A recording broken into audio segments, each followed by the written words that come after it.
Ladies and gentlemen, welcome to the main event.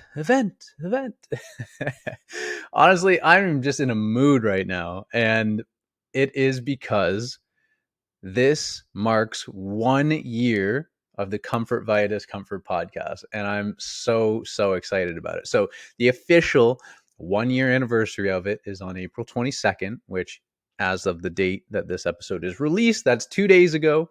Um, and I'm super pumped. Honestly, the last year has flown by, and there have been ups and downs and lefts and rights and flip flops and flop flips and all sorts of stuff.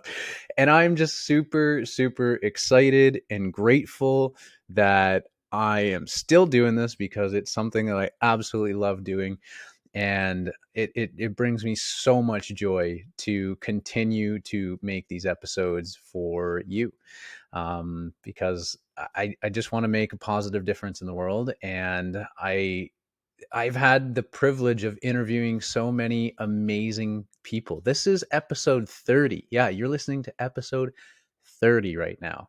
And if you go back a year, my original plan was to release 2 episodes a week, every single week of the year.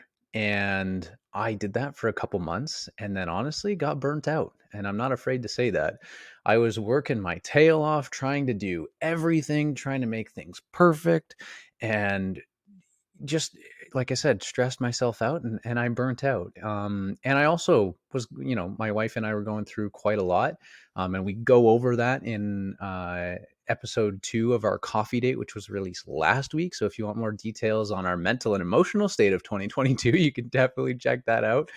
But yeah, a lot of stuff has happened over the last year. And one thing that I know for sure is that I am so passionate about doing this. I learn from people, incredible people from around the world, in terms of what they've been through, how they've navigated it, how they've gotten to where they are, the things that they've learned, the mistakes that they've made, the traumas that they've experienced, how they've healed, tools and techniques and tips and tricks and all sorts of stuff. And it brings me so much joy, as you can probably hear and see if you're watching on YouTube. It brings me so much joy to deliver these messages, these stories, to your ears every single week, and I'm going to continue doing it. So, first of all, thank you, the person who's listening to this right now. Thank you so much for giving me your time and attention and jumping on this channel to consume this content and listen to the incredible stories that I get to share. Thank you to every single one of my guests that have been willing to step out of their comfort zone and share their stories authentically and vulnerably and in such a raw and real format. That's what this is all about. I can share my own experiences and my perspective, but there is so much power in diversity. And a huge thing back in 2018 when I started Comfort Via Discomfort, and I started these little mini featured Friday episodes. They were 1 minute long. I realized so quickly when I started, talking about my own experiences that, man, I'm going to run out of shit to talk about, number one. And number two, man, only so many people are going to be able to relate to a white guy from Canada. And there's so much truth in that. It doesn't matter what I look or sound like. Only so many people are going to relate to me as a person. And so I've always wanted to get other people involved. And over the last year, like I said, I've interviewed incredible people all over the world, and that look and sound different than I do, conversations that I've never had before. And it's just been amazing. And on the topic of this, like, one of the core of Comfort Via Discomfort is I want somebody from around the world, I want you to be able to come to this show at any given point and kind of scroll through the stories and eventually have this moment where you go, oh, if he, she, they can do it, I can do it too. and for then you to get, inspired, motivated, or whatever to take action into building your best life. That's why I do what I do, and that's why I interview people from around the world. And on that topic, this episode that you're listening to right now is the perfect example of that. So uh, this is a collaboration episode with another podcaster. Her name is Paula. Her podcast is called Talk Shit with P. And I met her last month at an event called Podfest Global. We met online. She joined this session that I had created, and immediately we kind of hit it off. I booked an intro call with her to be on my podcast. And instead of talking for 45 minutes, we talked for 2 hours. Like, there was so much that we had in common. And just a huge shout out to Podfest and Podfest Global for putting on that incredible event. The community is absolutely amazing, and it's so supportive. And Paula was just one of the amazing people that I met from that event. And when we were talking for 2 hours, we figured out that we have the same podcast anniversary. So April 22nd is this. So yesterday, as of this, me recording this intro, yesterday was April 22nd. That marks 1 year for the Comfort Via Discomfort podcast, and it marks 3 years for Talk Shit with P. And it's an amazing milestone for both of us. And we were just like, yo, let's just, what better way to celebrate our podcast anniversary than to do a collaboration episode, because we stand for so many of the same things. And so this episode, we talk about how and why we got to where we are. We don't talk about everything, obviously, because we only got about 2.5 hours, but we talk a lot about how and why we joined the mental health movement, why we do what we do, and why other people like you need to get involved. And spoiler alert, we cannot be what we cannot see. And so you, the one listening right now, you have a unique perspective that nobody else has. So we need you to join the mental health movement, and hopefully one day share your story of how you've gotten to where you are. Share it openly, honestly, and vulnerably. And that way, maybe you can inspire somebody else to be authentic, to be themselves, and to live their best life. Man, I'm on a fucking roll right now. I'm so excited. I want to jump out of my goddamn chair right now. So yeah, that's what this is about. We share a lot of those details. And just a quick thing before we get started, before the episode gets started, is hop over to Talk Shit with P. Check out her channel. Check out her episodes. She's funny as hell. She's as authentic as anyone I've ever met, and she delivers great content. So go check her out. Give her a follow. Give her a like. If there's something that you enjoy from her content, send her a quick message. Send her a DM. Let her know, hey, Paula, this was amazing, or this hit me, or I learned this from you, whatever it was. We talk about this in the episode. As creators, sometimes the journey is so lonely, and those messages, I know when I get from friends, strangers, it doesn't matter. When I get these messages, even if they're 3 lines, and it just says, hey, thank you for doing what you're doing, even if it's 5 words, 6 words, it means so much. So go give Paula some love. And for anybody listening, hit that follow button so that you get updated with the latest Comfort Via Discomfort episodes. I'm super pumped. As of yesterday, when I checked the stats, we have 99 followers across Spotify and Apple. So if you hit that follow button on this podcast here, maybe you're going to be follower number 100, which would be awesome. So appreciate Paula. Go give her some love. And hey, if it's not Paula, that's fine. But take 5 seconds, 15 seconds out of your day right now before the episode gets started. Pause this. Pick up your phone, send somebody in your life a message that says, hey, I appreciate you.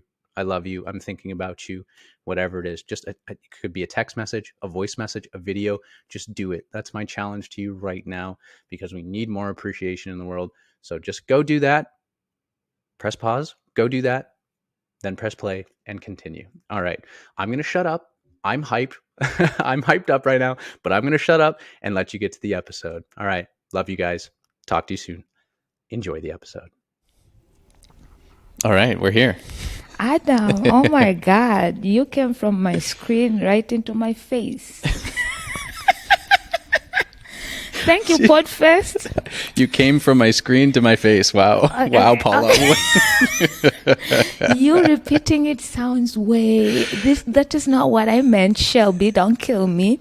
But what I meant was from seeing you Virtually. on the screen and now And now we're here in person. This is the first time we met. I mean, I know. to anybody listening, we literally just met in person for the first time like 20 minutes ago. Maybe half an hour. Let's scratch it. We actually met for the first time, even came across each other last month. Yeah. End of last month, because Podfest was end of last month. And then I stumbled upon his room because he was trying to show out and win. Did you win? What, like the case study thing or whatever? No, like the leaderboard? Yeah, the leaderboard.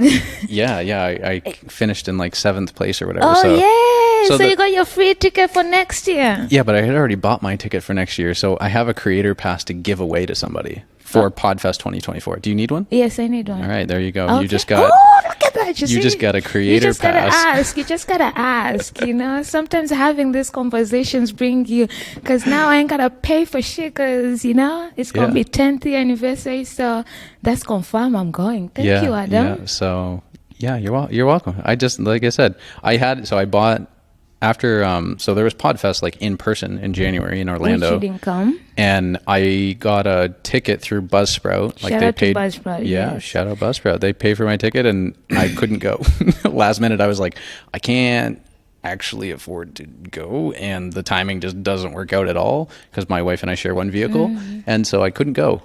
So that was a big bummer. Like Shelby, she gets super frustrated when either of us like want to do something especially for our business and can't, especially because of finance. That's like, she hates it so much, but we're on the path to like, you know, fix that. I totally understand. Last year I almost couldn't go to Podfest, like, because financially wise these conferences are not cheap. The ticket, the hotel, like I was like, okay, I'm gonna cancel my ticket, because flight is always the cheapest thing, and I always book it early. But then I was like, okay, I haven't gotten a ticket, I haven't gotten a hotel, the prices are ridiculous, I can't.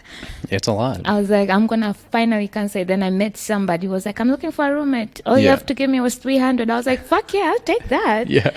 And I went, and even this year I won, because I like to participate in the good thing is Podfest does a lot of interesting competitions to be able to make it for people to afford to go. Yeah. So I'm just always like, let me take a shot. And Exactly. I ended up winning a VIP ticket because I already got a creator because I was speaking. And then they upgraded it to a VIP. I was like, for Podfest Global. Yeah, in January. So I didn't have to worry about food. Oh, sorry, for the in-person one. Yeah, when I went in January, because nice. I was speaking, so I already had the creator pass.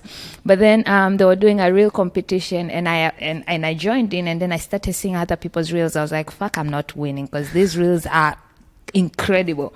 And I won. Oh. So they upgraded it to a VIP, so I didn't have to buy food or anything, because it came with food if you have a VIP ticket. Oh, that's amazing. And then I found somebody to share a room with, and it ended up like all the days I stayed, I paid only 200 and something for the hotel room, which was a very nice hotel we stayed in. Yeah. So it ends up always, I feel like it sucks that we get to miss up on shit because of finances, but... Yeah, so I couldn't go to the one in January, and both Shelby and I were pretty bummed about it, but I was like, honestly, it's okay, like another opportunity will come up. And so after the in-person one, they had this thing where it was like, oh, for less than $200, you could get all the recordings to Podfest, like the in-person one, and you could get a ticket to Podfest Global, which is the virtual event that happened in March, and you can get a creator pass ticket for the Podfest in-person event in 2024. I was like, that's a good deal. I was like, that's a fucking great deal. So I bought that, and then I entered this Podfest world. I had no idea what this was. And I came in there and I was just like, I am just going to dedicate 2 weeks to trying to talk to as many, like meet as many amazing people as I can, because I know like there were like 1,500 people at this online event, and there were some people that are in like the top 0.5% in their podcast category in the world. And I was like, holy shit, like we can meet some awesome people here. And through one of the things that was happening there, you and I we just crossed paths. I know. It was the first meetup I attended at Podfest Global, and I always love the meetups. That's right. I created a meetup, yeah. And I joined in, and I love the meetups. Even when I'm at Podfest, like in person, yeah. I always don't go so much into the presentations unless it's like my friend was presenting and I want to support, or it's really something I need. Most of the time I tell people, if you can afford to do a VIP, do it so you get the recordings, because all the most amazing stuff happens in the hallways, in the meetups, in the because you want to. So you're saying like pay for the recordings and then spend your time not at the sessions? Yeah, like literally, like everybody's always like in the halls. Yeah, because some of them will be like, yo, this speaker I haven't met and I really want to hear, so I'm gonna go to this session because I want to meet them. But some of them, because I already know them, I've seen them. I'm like, I rather listen to it later, especially if there's a meetup that's happening that would be more beneficial, or meet more different people. Because you can be at Podfest and leave and find out like, oh, you were there. I didn't see you, because it's a lot of people. Yeah. It's and some of man, them. the online event was wild. I couldn't imagine the in-person event. Like I feel like I would be missing so much if I needed to leave anything. Oh yeah. And I think for me this year, because I got to volunteer, so I got to even meet more people, because I was in the front desk where people are getting their tags. I was talking to different people. I was doing this. I was in the t-shirt booth. I was doing this. So I was around different areas where I got to meet people who I'm like, you know what, I probably wouldn't have bumped into them. Last year I was so exhausted because it was my first time being in a podcast conference, so I wasn't sure what to expect. But the good thing is the hotel last year was so much amazing. They had a lazy river, so I would just take 2 hours and go chill by the lazy river, and you go to the poolside, you find so many other podcasters just chilling by the pool. They're like, hey, we needed to get a little break, like, because it's a lot. It is a lot, man. It is a lot. Like after Podfest, I slept for 2 days. Oh yeah. But back to the story. See, this is why me and Adam talk a lot, because but back to the story. I went to the first room of the day, and it was Adam's room, and we were just talking. I was like, oh my God, Adam, I need to be a guest on your podcast because we relate. Like we are on the same track. And I booked the discovery call, and this call was supposed to be 45 minutes, I believe. Yeah, it was. That shit went for 2 hours. It was like a 2-hour conversation, and we easily, like, we had to hang up because we would have spent the rest of the day talking. I think I needed to pick up Shelby from work that day. I would have missed it. I would have, and that would have been a big no-no. So we're like, okay. And then while preparing for that discovery call, I found out that his podcast started in April 22nd. April 22nd, 2022. Yeah.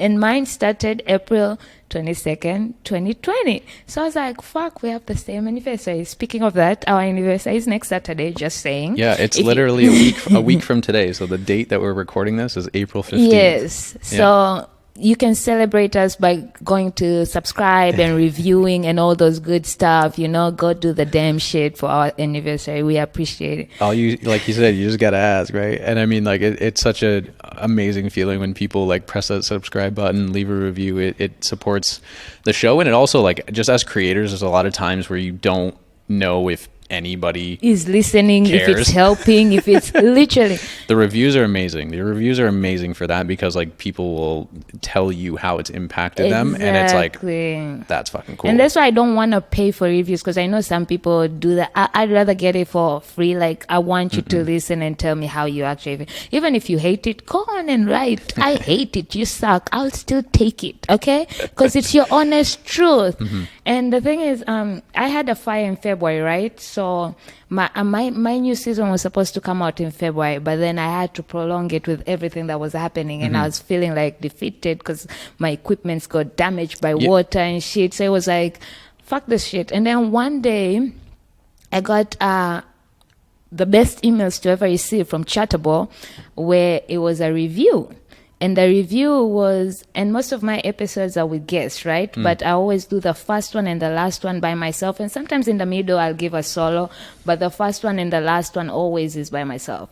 And it was my last episode of season 5. And somebody had left a review how oh my God, I'm so glad you talked about this. Me and my partner were just discussing this and how important it is. So thank you. Your show is amazing. I love you. So when I saw that, I was like, okay, Paula, you got to get back to work.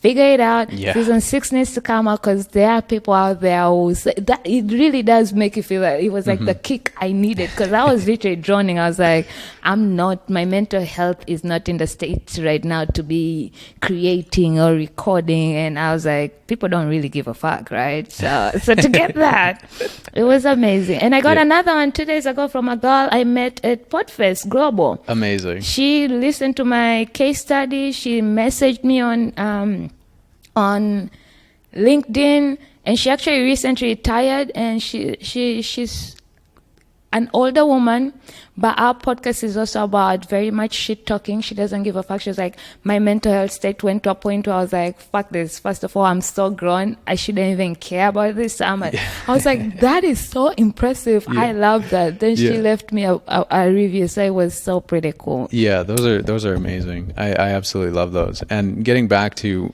how we went from meeting at Podfest to here, we had that introduction call or that discovery call, and I was basically talking to Paula about being a guest on my podcast. Found that we had the same podcast anniversary date, and we were like, yo, we talk about so much of the same stuff. Like, why don't we just do a collab episode? Like, why don't we do a collab episode and release it like on our anniversary date, basically? So we love that idea. Both of us are just like, fuck yeah, let's do it. And just so happened that this weekend, my wife and I traveled to Canada, flying through Atlanta. And so we were like, hey, we're 3 hours away from you normally, but we're going to be in Atlanta on Saturday. It's going to be tight, but you think we could do this? And Paul was like, fuck yeah, let's do it. I was like, hell yeah, we are going to do this. So everybody listening, welcome to our anniversary collaborative episode. And yes, this is the first time I'm meeting Adam in person. Yeah. And I got to meet his amazing wife. She has a nice ass, y'all. I'm just going to put it out there.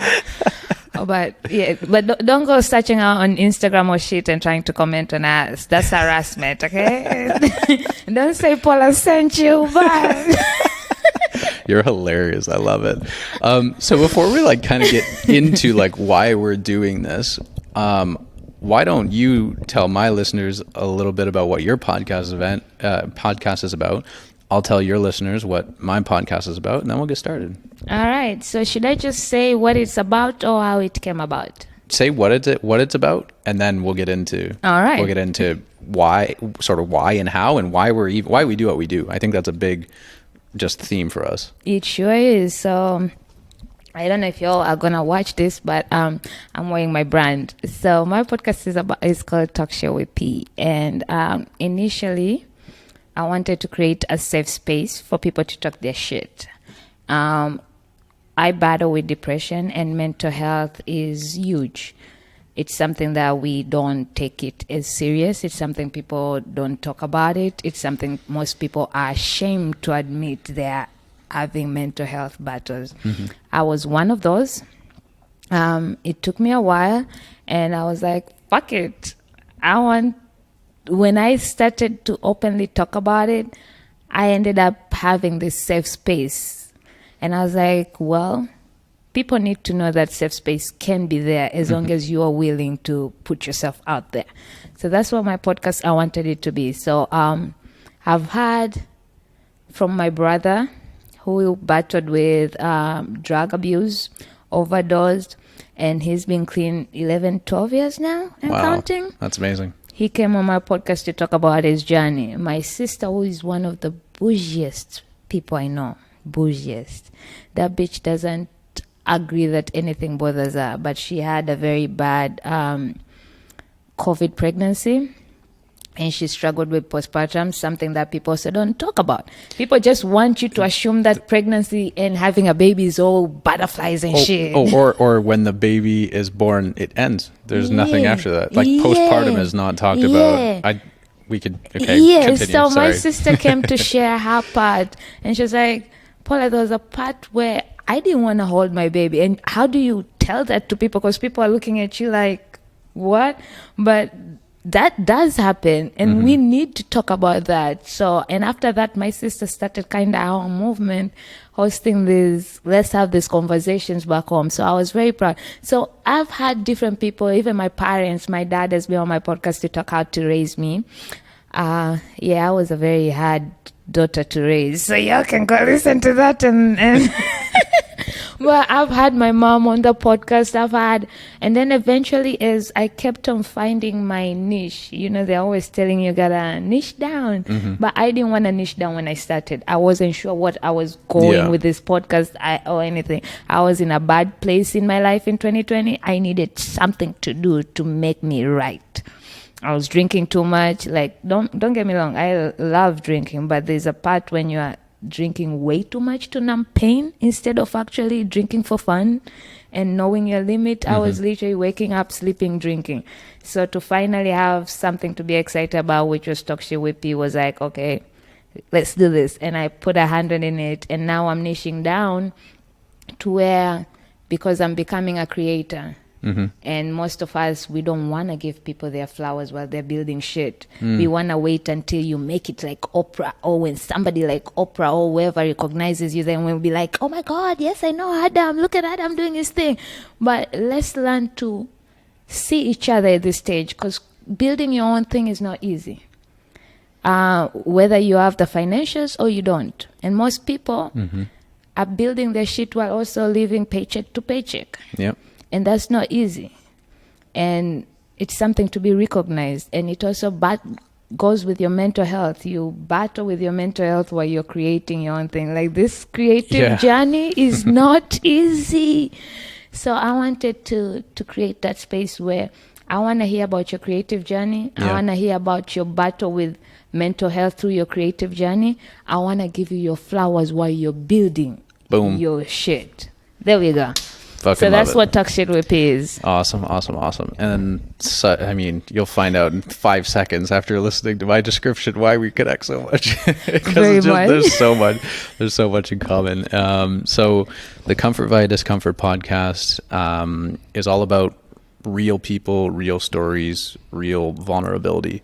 And so I interview people around the world to understand how they've actually gotten to where they are, because a lot of what we see on social media is a highlight reel. It's a millisecond in time that somebody is sharing, so they could be the happiest person ever in that post or whatever, and then turn around and just hate their life. You have no idea. And so I think that we have a responsibility to like change how stories appear online. And I just know that there's, when there is this like glamorous life on Instagram or Facebook or wherever it is, people see it and they compare themselves to it. And we do that naturally. And then we start to be like, oh, well, I don't have that, so I'm not happy. I need to grind. I need to do this. I need to do that. And they put so much pressure on themselves and I need to figure it out right away. And fuck, man, I've been there.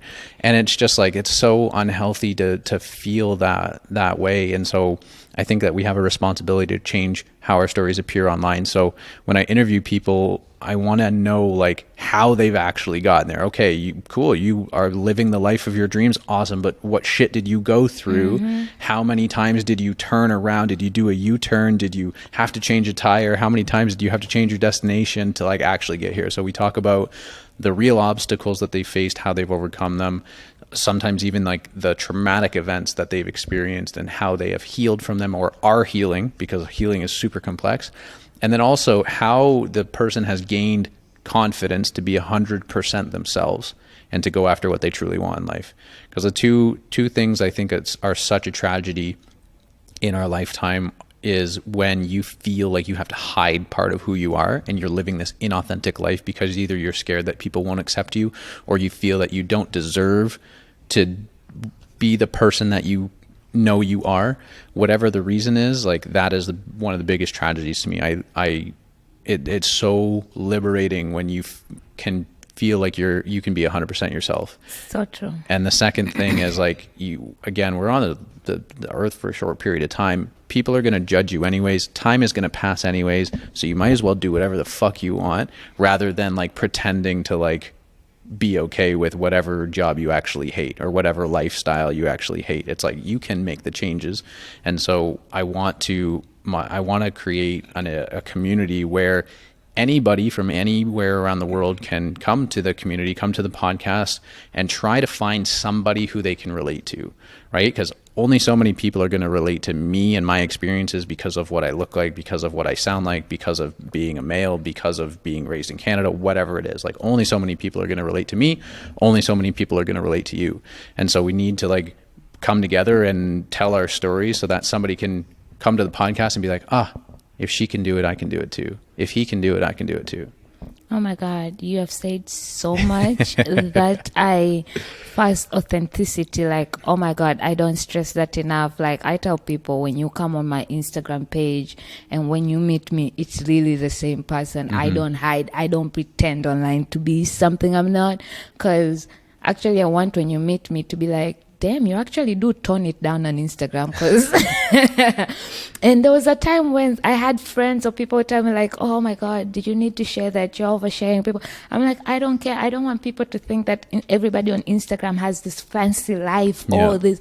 I don't have that. Yes, I might do some pretty expensive shit once in a while or some good, but that's not everyday living. Yeah. That's not me every day. So I'm going to showcase the bad, the good, the middle, everything. So you see.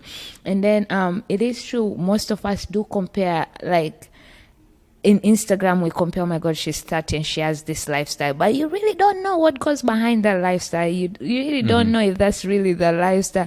There's so much on Instagram that is not as real as you think it is.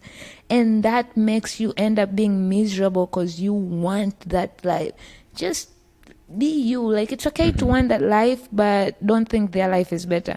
Every time you hear when people are killing themselves, it's always people you assume like, oh my God, but he was so happy, but she was so like, she had this. Trust me, people still go through shit. So I love that. And I love the fact that when people come on your podcast, you ask them to also share their journey, how they got there. Because I think most of us, we end up comparing our 1 year to somebody's 10 years or 5 years. We're like, oh my God, but they're there. I want to be like Joe Rogan. But do you know how long it took Joe Rogan until he got that deal? He was podcasting for almost 11 years, 12 years before he actually got that Spotify deal or got in there.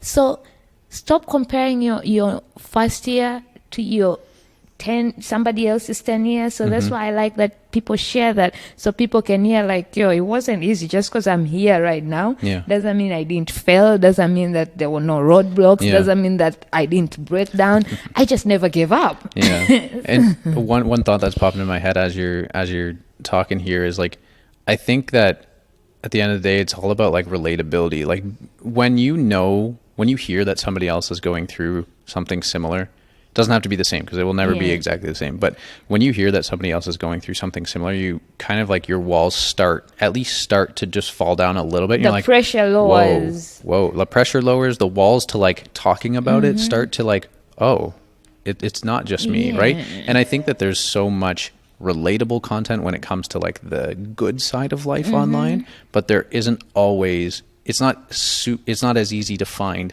this person went through depression. Oh, this person also attempted suicide. Oh, this person has a eating disorder. Oh, she changed careers 5 times before she ever figured out that she wanted to be an artist. Like, there's less of the content that people can relate to of like going through the darker times than there is about the good times, and I think we need to change that. Yep, we sure definitely do. And that's what so I need to ask you, Adam. Yes, please. How did you come up with your podcast name, Comfort Via Discomfort? Like, what made you pick that name? I'll give you the short answer, and then I can get into the details. But all of this started from a personal need. I essentially spent the first 25 years of my life like doing only the easy things. I did some hard things every now and then, but like whenever anything got like too difficult, or I knew that there was a big opportunity to fail, or that the expectations around whatever I was doing was super high, I would turn away because I didn't want to disappoint people. I didn't want to fail. So I ran away from it essentially. And then in 2018, I decided to change that. And 2018 was my year of discomfort. And I kept hearing that like life begins at the end of your comfort zone. And I was like, shut the fuck up. Like, I like being comfortable, motherfucker. right? Or like, you know what I mean? To me, it felt like just an empty quote, you know? And I was just like, what the fuck does that even mean?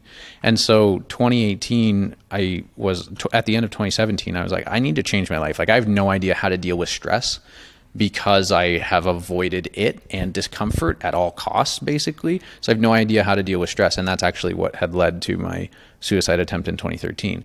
And so 2017, I'm like, got to change it. And I was like, you know what? Let me look at this comfort zone thing. And my hypothesis, my idea was that the more times I put myself in an uncomfortable scenario, the more times that I will be able, like the more times I'll be exposed to it, the more times I'll activate my fight or flight, the more times I'll be able to try to calm that response down and see what's on the other side of that. So I'm literally getting comfortable being uncomfortable, right? I heard that oftentimes too, but I was like, okay, I need to learn how to get my comfort through my discomfort, because life is going to smack you in the face.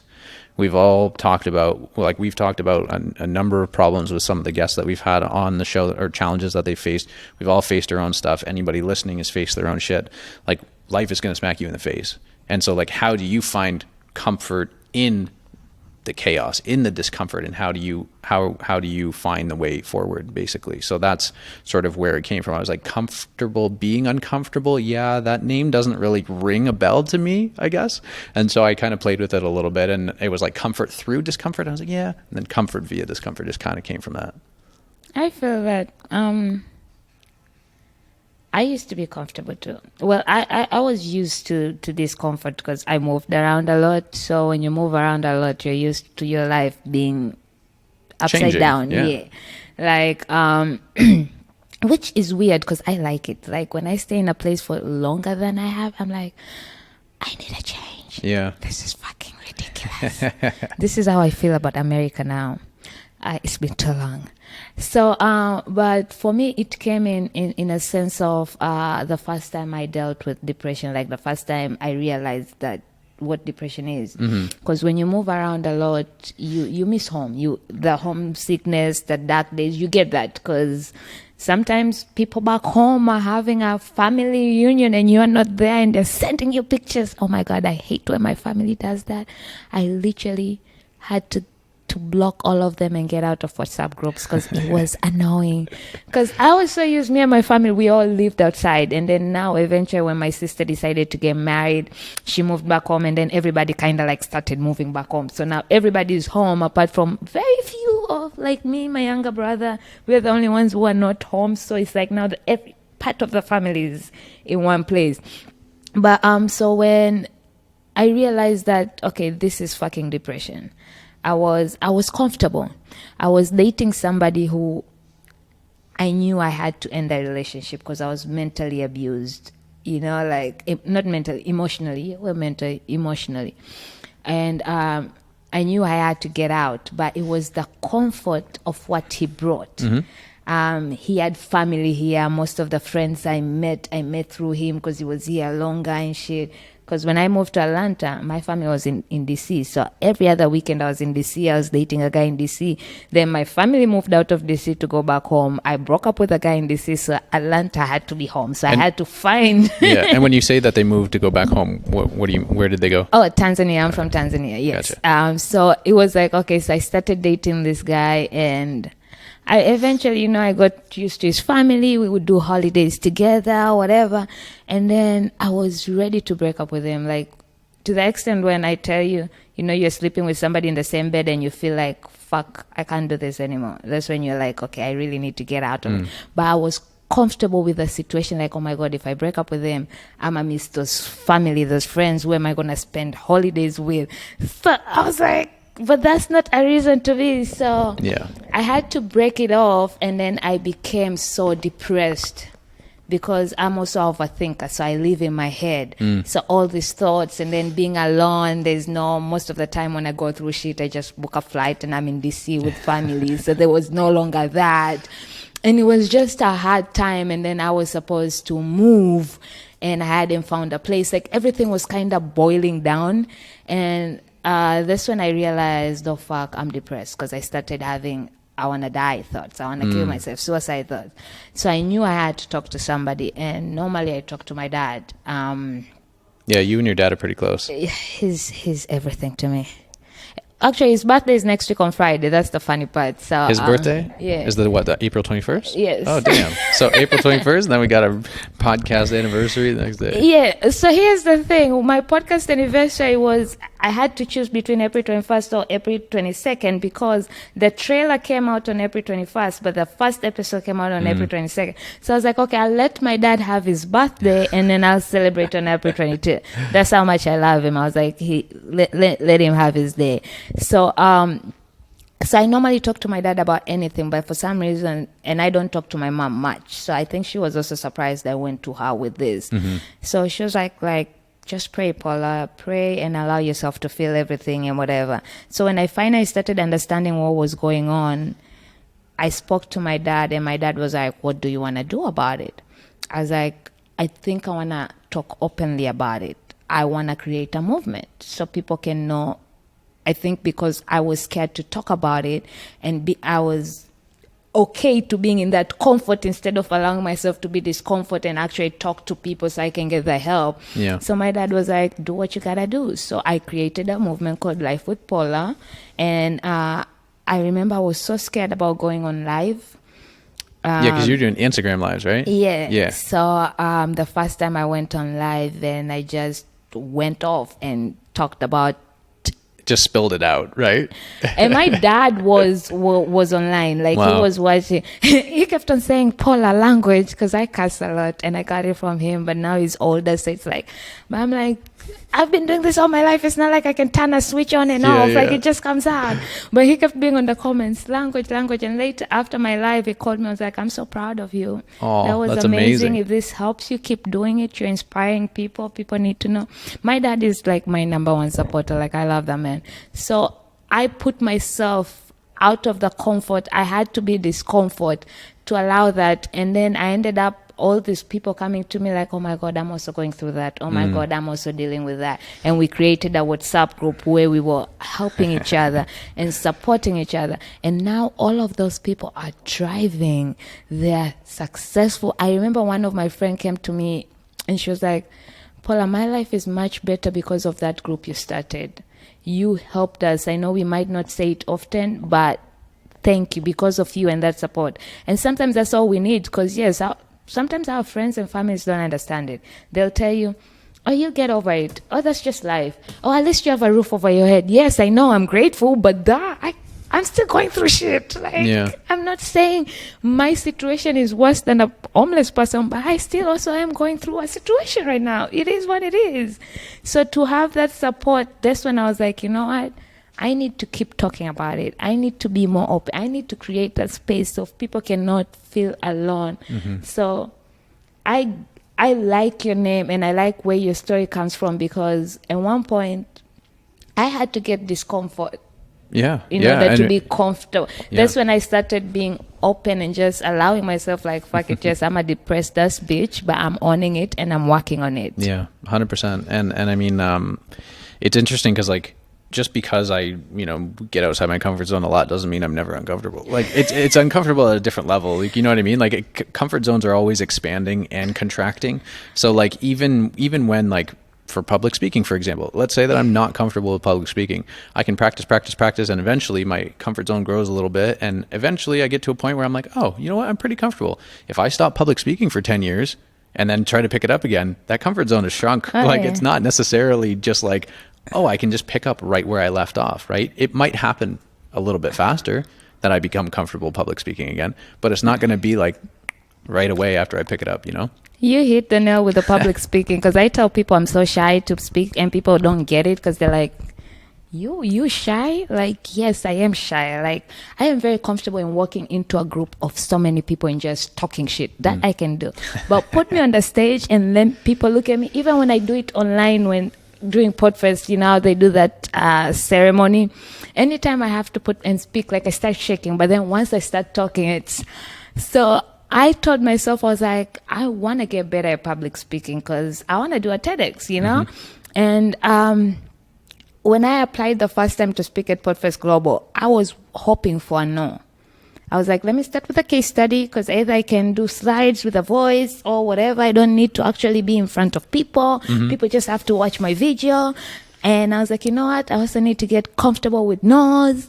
So, and next thing yes. they said yes. And I was like, what the fuck? Because I was like, I'm new at podcasting. Nobody knows me. Yeah. Why would they say yes to me? Who the fuck am I? I was the same thing, man. I applied for the case study thinking like, who the fuck am I? And like, nobody knows me, like whatever. And they said, yes, you can make a 5-minute video for Podfest Global. I was like, oh, okay. That's why I say Podfest Global, your voice really matters, because it's not how long you've been podcasting. It's not, if your message makes sense, they are going to give you the platform to share your message. And if you if you ask or you have the courage and apply, then that's all it takes. They're so open. And so open. I've done that. This was my 3rd case study presentation. I've done a panel, and Chris was like, so next year we're giving you the stage for yourself. I'm like, I'm not there yet, because telling me to do a 30 minutes presentation is different than being 30 minutes with 4 people on a stage. That's a panel. So it's like I speak 5-10 minutes tops. But how 30 minutes to entertain people, I don't know. But who knows? 10th anniversary, I might just do it. But because I also know that in order for me to get better, I gotta keep putting myself in discomfort position. My challenge to you is to do it in 2024. I'm giving you a creator pass ticket. Here it is. Boom. I'm giving you a creator pass ticket. My challenge to you is to apply to be the speaker. Adam, we might as well do a panel together then. We could also do that. We can do both. Yes, we can do both. But you're not getting out of the 30-minute speech. No, I think I am. I think I am. Because after I did the panel, the rush I had, and I thought I was boiling it up there, but everybody came to me and they're like, oh my God, Paula, that was good. You are amazing. And I had a cat joke. So because he has a cat, and I actually opened it up like, who has a cat in this room? And everybody's there, and some of them, I was like, okay, I'm never visiting you because cats are evil. And everybody was like, what the fuck? Where is this going? Laughed. And they're like, what does this have to do with podcasting? And I shared a story about where my trauma started, because it was a trauma. I got traumatized by a cat way back in life. So I was sharing a trauma story. But I started with a cat, and I had no idea that's where I was going, because I was very hungover. Thank you, Joy and Mike. Moped party, they always throw a party, and it was the night before, and it's always crazy because these boys podcasters can party. Like, podcasters are crazy people. Yeah. But I just love Podfest. Yeah. But anyway, speaking of being uncomfortable. Yeah. Adam did something, right? And I've been meaning to ask this. Every time when we have conversations, I keep forgetting to bring it up. So I'm going to bring it up right now. I don't know what you're going to talk about. Hit me. Your nude shirt. My what? Nude shirt. Nude photo shoot. My nude photo shoot. How did you find out about that? You talked about it. Did I? Yeah. Out of the things, you remember you made a bucket list of stuff of things to... So in the first meetup, that I created that you joined, I just like mentioned that, like, oh yeah, 2018 was my year of discomfort. I did a bunch of stuff, and I mentioned that I did a nude photo shoot, and you remembered. And then I also had it on your podcast that episode. Yeah. And then I was gonna ask it on our discovery call. Then I forgot. Then every voice note, I'm like, I'm gonna do it when we record. So I love it. I love it. Was Shelby the one who took the pictures? No, I didn't know Shelby at that point. Oh, okay. Yeah. So this is what happened. Okay, this is what happened. 2018 was my year of discomfort, right? And basically, so I knew in 2017, at the end of 2017, I knew that I wanted to get outside my comfort zone and push myself and learn how to deal with stress, right? That was the whole idea. But I knew that there was no way that I could hold myself accountable to do that, like by myself. So I put out a challenge on Facebook, and I said, hey, I like that you did 2018 is my year of discomfort. If you want to do anything that you're scared of or something that makes you uncomfortable, let me know and we'll do it together in 2018. And I did it for 3 main reasons. 1, accountability, right? If somebody else, if me and you say, hey, we're going to go whatever, we're going to skydive. I love skydiving. So if you say, Adam, and somebody actually did reach out to me and say that they wanted to go skydiving, right? So if you say like, hey, Adam, like I want to go skydiving, it's like, all right, cool. Like we can hold each other accountable, not only for the day, but everything leading up to that being like, cause like if you're terrified of it, going to actually sign up for it can be fucking terrifying. You'll be pushing it like next week. So we hold each other accountable to like set a date, pay for it, actually go to the event, and follow through with what we said we were going to do. Number 2 is support, right? And they're different things, right? Accountability is like making sure that you follow through. Support is like when we're both shitting our pants about to get on that plane, like we can hold hands and be like, we're gonna fucking do it. Let's shit our pants together. Yeah, exactly, right?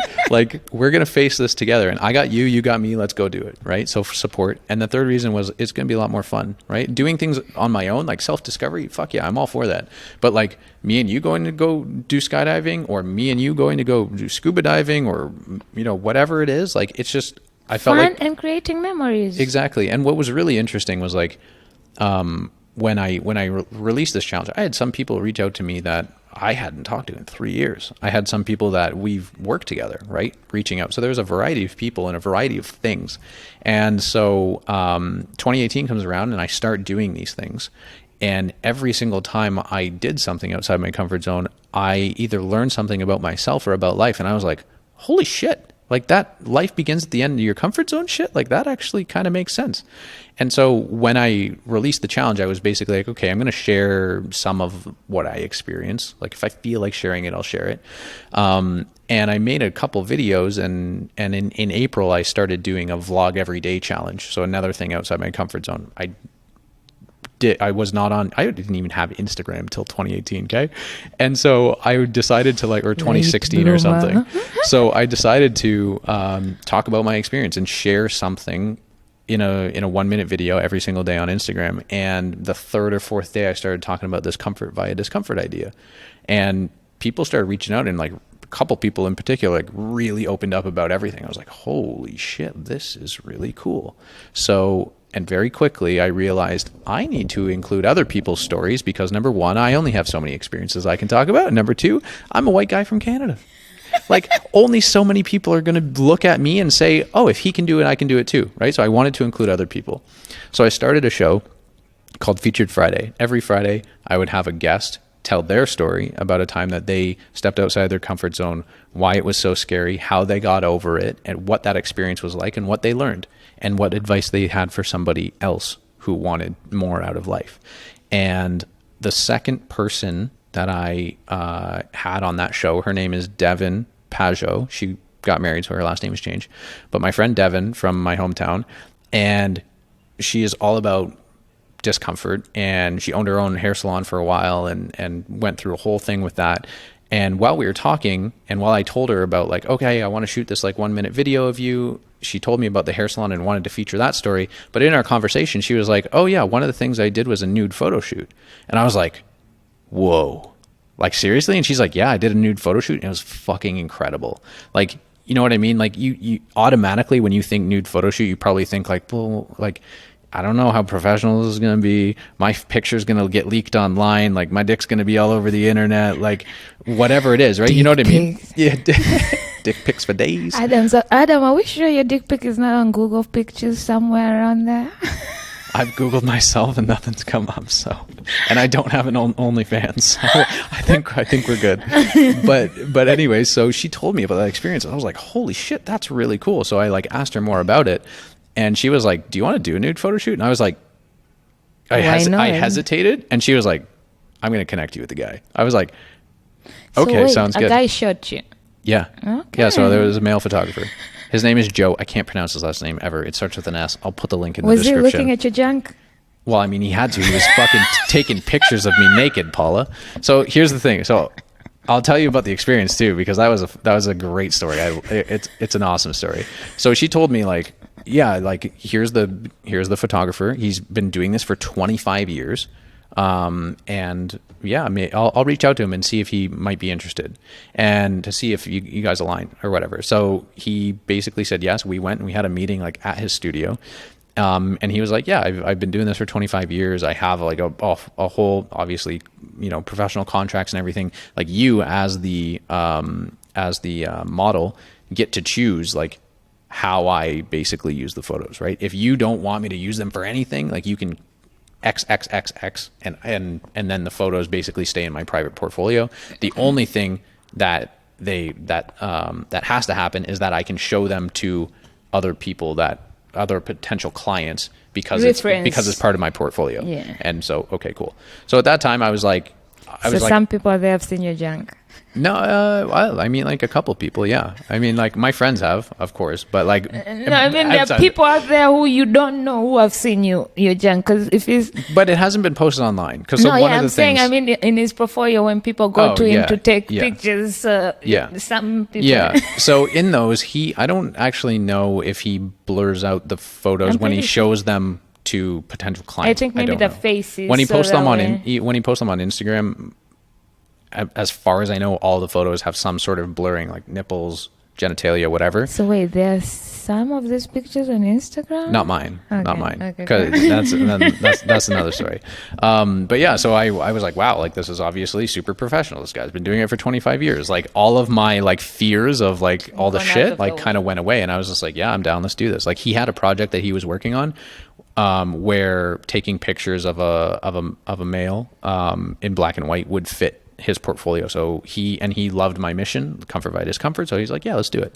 So we did it. And like the day that I showed up, like it's just me, like I wasn't with anybody. I just went to a studio. It was just me. And he was just like, oh yeah, okay. Like, you know, go into the room, like take your clothes off, like put a towel around you. Like that's fine. Or put a robe around you. That's fine.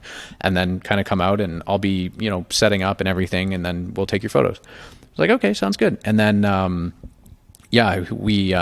he was like, all right, you ready? Like, you got to drop the robe. And I said, all right. Like, there's no other way to do it. Like, there's no other way to do a nude photo shoot than to be fucking naked. Like, there's not, right? So you just got to. There's no formula. You just have drop the robe. You just have to embrace the discomfort and go for it. So I like, all right, drop the towel. And I mean, like, he saw my penis right away. And then, but then I'm walking to the set and he's like, all right, so what we're going to do is I'm actually going to have you face away from me. I'm going to have you face away from me. And I had no model experience, by the way. I've never been a fucking model. So he's like, yeah, I'll have you face away from me. That way I'm taking pictures of your backside. Yes. And yeah. Well, he didn't say that. So, okay. He said your backside. Just was making sure people get the picture. Yes. Okay. My ass and my heels and the back of my knees. Does that make you happy? Jesus. And it's something about asses. I don't know, man. I don't know. You're hilarious. I love it. So he started taking pictures of my backside and he was like, we're going to do it this way because like there's probably, you know, nerves around somebody seeing your penis and taking photos of the front of you. Right. And so he was like, face away from me and I'll give you some pointers on how to pose. And like, as you get more comfortable doing that, just kind of move slowly and do some different things. And then, you know, we'll go from there. I was like, okay, sounds good. So after like 5 minutes of doing that, he's just like, all right, turn around. And so I turned around and we started posing like that. And after the first picture, he goes, ha, I have a picture of your penis. And I went, and he knew like that I would laugh at that. And I was trying to make it comfortable. Yeah. And so I just laughed and I was just like, man, that's fucking funny. And he's just like, you feel better? And I was like, yeah. And he's like, all right, let's do this. And then we just kind of went through the rest of the photo shoot. But for real, he has a picture of your penis. That is fun. But yeah, he does. He does. So where are these pictures? Where did you end up storing these pictures? I have them on my phone or on my Google Drive. Oh, there. You're not scared of them being on your phone? No, they're in a hidden place. But anyways, but I show people. Like I've shown my friends, like my male friends, female friends. Whoever. Yeah, I'm not like I don't like keep them to myself. What was really incredible about those photos was like, you know, I was in decent shape at that time, but it's not a requirement, you know. Like I know people that do boudoir shoots as well. Awesome. I did it for my 30th birthday because I wanted to do something. I wanted to actually go to Vegas, and I couldn't go to Vegas. Mm-hmm. So I have a best friend who she comes to me on my birthday. I go to DC on her birthday. She's now moved to Miami. So I did a boudoir photo shoot with her. So I did some by myself and I did some with her doing some kinky shit. It was so fantastic. Like it's an amazing experience, honestly. And I've done a lot of nudes. I mean, I like myself naked, so I feel like my body deserves. And sometimes some of the pictures, I'm like, oh my fucking God, people need to see this. So I have a few friends who I literally send them, and I'm like, when I die, can you blow this picture up and sell it? Because look at this. I swear. That's amazing. One of my friends is called Frederick. I've done an OnlyFans episode with him and online dating with him. I talk a lot of shit with him. And it was like, Paula, if you really didn't have respect for your parents, you could have started OnlyFans and made money. I'm like, I know. I hate that I have self-respect and I have parents who I fucking respect. But God damn it, I would be making money on OnlyFans. Like, if y'all could see some of the pictures I've taken, I was like, if I die before my dad, sell those pictures, blow them up. But if my dad dies before me, y'all gonna be purchasing $5,000 paintings of my damn ass good ass body. That's awesome. But the thing is, wait a minute. Have you watched Schitt's Creek? No, I've heard of it. I've seen trailers, but I haven't never watched it. So the mother, she used to be an actress, right? I keep forgetting their names. So, and then they used to be rich. They got really broke, and then they moved to this little town. So, people who are in acting or modeling, the more older you grow, you start fearing like, Hollywood is not going to want me anymore, whatever. So there's this Instagram sound that started blowing up. I actually saved it and I'm waiting for one day to use it. But it says, take 1,000 naked pictures, because one day your body is not going to be the same. So, you got to remember that. So even last year, I decided to do something funky for my birthday. I hadn't skinny dipped in so long. It feels amazing. I went to this hotel and the pool was open, and literally all the rooms in the hotel were looking at the pool. So I was like, okay, we're doing this. And I skinny dipped and I took amazing pictures in there. And I'm like, yes. So when I heard you do the nude, I was like, fuck yeah, get it, Adam. Yeah, it was an experience for sure. Like, and the thing was like, I was in decent shape at the time, but I was still nervous about how my body was going to look. I was still like, am I going to be good enough for this photo shoot? And like, that's totally not the point. I know that now. And again, with like Shelby being a photographer and wanting to do boudoir shoots, she's taken a couple boudoir shoots. Oh, damn, Shelby, and you need to come next time and take my pictures. You would make amazing work. My brother's girlfriend has done some boudoir shoots as well, and like, anytime that they are talking to a potential client and they're like, okay, but like, let's do it in 3 months because I want to work out both of them. And I know that other boudoir photographers do it as well. They're like, no, absolutely fucking not. That's not the point. Like, the point is like, you are beautiful. You exactly should feel where you're beautiful at. as you are. Yeah. The point is just supposed to show the beauty that you don't see in it. You're not supposed to go to the gym and get, that's not the whole point. Yeah. And which most of us do get into our head, but I used to be like that because I have a very weird belly button, so I used to be very insecure about that and didn't want to be naked around people. And then I was like, fuck it, this is a unicorn. Nobody has a belly button like this. I'm a fucking genius. Like, so I'll do that. So let me ask you this, since we're talking about nude, and I know this is out of the topic, but it's just in my head. Okay. And now I gotta ask, since we're talking about naked pictures and shit, have you ever made a sex tape? Have I ever made a sex tape? No. Damn, that should be another one of your lists. So I think you and Shelby need to go and do something about that. Thank you. You're welcome, Shelby. You're welcome. I always there have been conversations, but it hasn't happened. I used to be scared about it because one, I dated most Tanzanian men, and those men are cruel. No offense, but y'all are cruel. And I also have this thing like back home, most of my family is in the government. So there are certain things that I have to be very careful putting them out there because next thing you know, like literally I used to tell my dad, like, some of my friends can come all the way from Malaysia to Tanzania for a weekend to spend with their boyfriends and go back to school without anybody knowing. Me, anytime I land in that airport, my dad is already getting text messages. Like, my dad is not already at the airport waiting for me. He'll be like, oh, by the way, I got a text message saying somebody saw you inside there. I'm like, what the fuck? I hate this. I used to I couldn't even buy birth control or morning after pills in Tanzania. I used to make sure when I leave Malaysia, I left with everything that I need because anybody knows everybody. Like, my parents my family is well known back home. So people just and they gossip so much. So I was like, I'm never making a sex tape with a Tanzanian man because they're going to show their boys. They're going to send it. Next thing you know, your dad has it in his WhatsApp. So when I finally dated a white guy, my first white boyfriend, I was like, you know what? Even if you send it to your boys, they don't know my family. It will never come back to me. Like, most probably it will end in Pornhub, but like, it will never come to this side of the globe.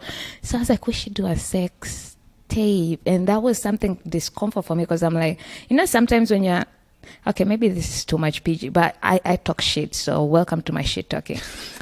Sometimes when you're having sex, you feel like you're doing so good. So sometimes you need to look at yourself to make sure that, am I really that good as I put it in my head? Oh, so it was like, I want to see this. And then we're trying to figure out how we were going to record it. Then one day I was laying in his bed and his car was being fixed in the garage and he kept on checking his phone. I was like, what are you checking? I was like, oh, I have cameras. I'm like, all this time you have cameras? He's like, yeah, I have a very expensive shit in my house and I have a dog. He really loves his dog. Like that Jasmine. So I have cameras. I'm like, do you have one here? He's like, yeah. So he pulls it up and I'm looking at myself laying in bed. I'm like, let's fucking make a sex there. And we did. The only part I'm so mad is because it didn't have volume. There was no sound. Oh, man. But that shit is a masterpiece. I love that video. I was like, I want all my friends to see it. So because I didn't want to send it to my friends because I don't want them to have a copy, I would call my friends back in Tanzania and then I would put it on them. I did a viewing for my friends here. I was like, yo, come to my house. I'm showing you all my stuff. They were like, what is wrong with you? I'm like, no, you were wondering about white boys and shit. Come see my video. And I must say that after most of them who saw it, they started calling their niggas to go get sex. So I literally, my video turned them on. So I feel like it was such a boost that I'm like, this is why some people make sex. Like, it was such a good boost. Like, damn, I know the shit I'm doing. You just don't know until you do it. So Adam, I'm giving you and Shelby another challenge. And yes, Shelby, you're welcome. Y'all go make a sex tape. All right. So okay, I've given you a track. challenge. You've given me a challenge. Yeah. I gotta be on stage next year, and you gotta make a sex tape before Podfest next year. She's gonna come back from IKEA and be like, "What the fuck happened, man? I left you guys alone for an hour and a half, and now we gotta. This is the challenge, okay?" I mean, I told you I'm gonna make sure y'all stay busy tonight. I love it. All right, so maybe we should get a little bit back on topic. Yes, but yes. I mean, even though it's off topic, it's really not because like the message comes up. Yeah, if it's you still don't about being uncomfortable. Yeah, of course. And it's like if you don't know until you try it, whether it's a sex tape, a nude photo shoot, skydiving, fucking a new job, whatever it is. Like you don't know it until you try it. And what I'm really interested in is, both of us have had experiences where parts of our life we've held stuff in, we haven't told people, and we're just kind of like in our own shit, in our own head. And then there's been a phase in our life where we're just like, well, I'm going to talk about it openly, honestly, publicly, and just kind of spill out who I am and heal for myself, but also like talk about it to try and help other people. And so I'm really interested in like how your life has changed, and I'll share my point as well, but how your life has changed after you started to be like truly vulnerable, whether it's online or with people in your life. Because with me, it's been an absolute game changer. Oh yeah, it's been a game changer, and I feel like I've always been an overshare, but I feel like since I started being so open, I've become a way more over. Sometimes even I kick myself in the ass. I'm like, did I need to say that? Like, Paula, come on. But believe it or not, my first episode, right? I was like, if I want to record, if I want to do a podcast, and I want to create a safe space, I needed to be very open. In order for people to come to your safe space, in order for people to feel safe around you, they need to hear you being vulnerable, to hear you being your authentic self. Because why the fuck would I come to your safe space if I haven't had you being open? Because that means you don't believe that the place is safe for you to be open. So why should I be open? Yeah. So I shared my struggles with what I was going through in 2020. In 2020, during COVID, like I had just gone through a breakup, and I'm a person who, if I'm busy, I don't think. But then when I have a moment or when I'm free, then I start being in my head. So at that time, I had 2 jobs, and me and my friend, we were working on an event. She was starting a company. It was going to be our first event to introduce the company. So I was pretty busy. And the guy who broke up with me was all the way in Canada. Yeah, fuck Canada. Hey. And it's funny because... That's rude. And it's funny because... Don't paint the whole country with the same No, brush. that's the thing, because now all the good people who I actually love are people who are in Canada or from Canada. I'm like, Hello. what the fuck? Hello. Yeah. So it's ridiculous. But,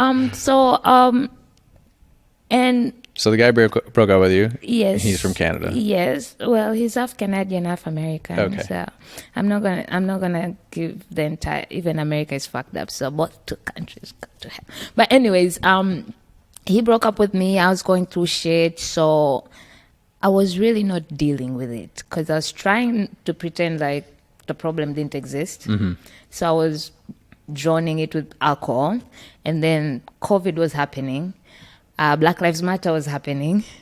Asian was happening. It was just a lot of shit. And I realized that I'm literally in the verge of killing myself. I'm going into that dark hole, and if I keep going through it, I won't heal. So I needed to face my music. I needed to come to terms with my breakup and deal with it. So I wrote a very fucked up email. And I sent it. And then I went on Twitter and started talking shit about the email I wrote. About the email? What do you mean? The email to who? To my ex. Okay. Because, I was mad, I was annoyed, but it was also COVID. This man, I loved him. So I was also worried, like, how are you dealing or whatever. So I wrote a very fucked up drunk email, and I went on Twitter, and because I was drunk, and I started talking shit. And then when somebody suggested starting a podcast, I was like, wow, what am I going to share? I was like, let me be honest and vulnerable. So I have never listened to that episode until today. I never listened to it because I poured my heart out, and I was so scared of what was going to come back after people hear it. Because recording it is easy. You're in your room, you're just talking shit. Yeah. You don't even, might not publish it, You might just keep it there like, okay, so this is how it feels to record.